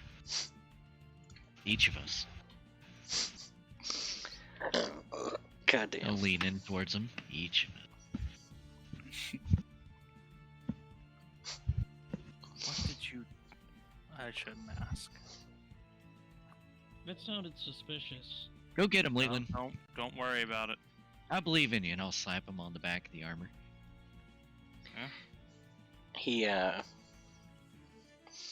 brings you guys to a up on the 5th floor. There's a series of domes. So this whole area seems like it's domes and domes and domes with no real character to them. But he leads you to a door and he says, "This is where your first trial will begin. You can take as many as you like with you." But he points to Radis and he says, "Seeing as this is on your behalf, and you've picked your champion," pointing at Leland, "you will have to spectate." Sounds fair to me. And he leads Radis off and directs you guys through the first door. As you guys walk through, him and Radis are up on a rafter area, and there's a pillar in the middle of this domed area with many alcoves that are covered with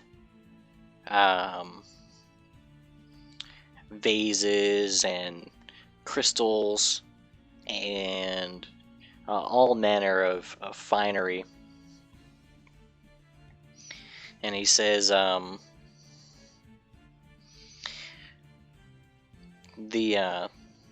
he bellows out over the area. He says, "The first trial. The trial of the mind. The door to the next dome is locked, and you must find the key. The key is within the most expensive thing in this room." And he says, "But be warned, you will pay the price for anything broken."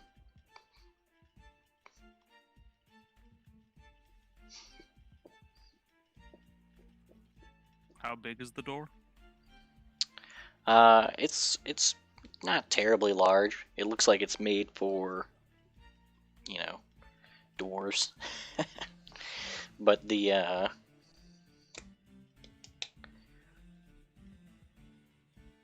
yeah, I mean it's just a door.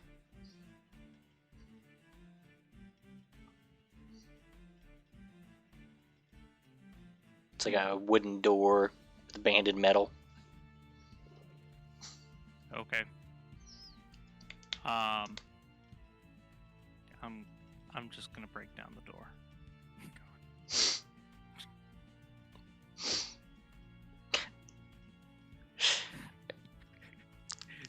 Do I need to explain the numbers? Rage, Furious Finish, where was it? Smasher, Rage Power.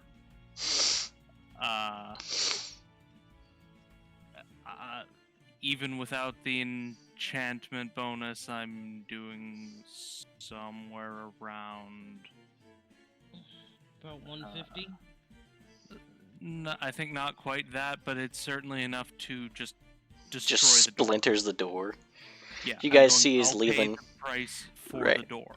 Leland revs back with a gleaming, spotless, acid-finished sword.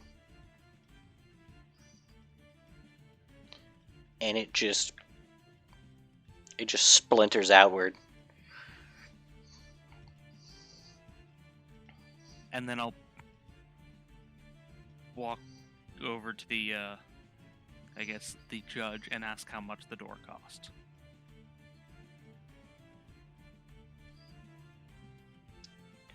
He just looks over to Radis and then walks through a doorway up on the rafters to the next room. Looks like we passed, Leland. By the way, before we get any further, I did forget to mention this. I'd like to have cast a spell on Leland before this all got started. What spell? It's contingent action. Okay. So we're gonna use. What's the contingent action do? Nope. Not gonna keep the 4. Not gonna keep the 6. Not gonna keep the 4. Not gonna keep. You fucking serious? There you go. So the contingent action is so for the next 10 minutes, Mm-hmm. if Leland is attacked, Mm-hmm. it's going to trigger an additional standard action. Brutal. So as you guys walk into the next room, there's like a circle on the ground where you guys are, and then across the way there's a large door with a circle on the ground, and the dwarven man bellows out and he says, "The next trial of the body." He says you can pick 2 of your compatriots to join you.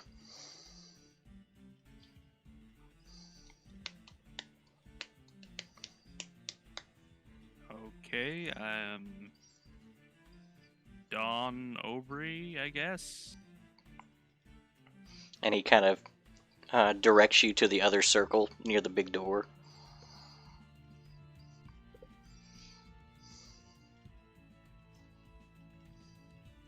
Okay. You guys walk across a very featureless room, and on the other balcony area, a bunch of dwarves kind of funnel in and sit on a series of benches. And he says, "May the best team win." And that's where we'll end tonight's session. Oh no. Oh yeah.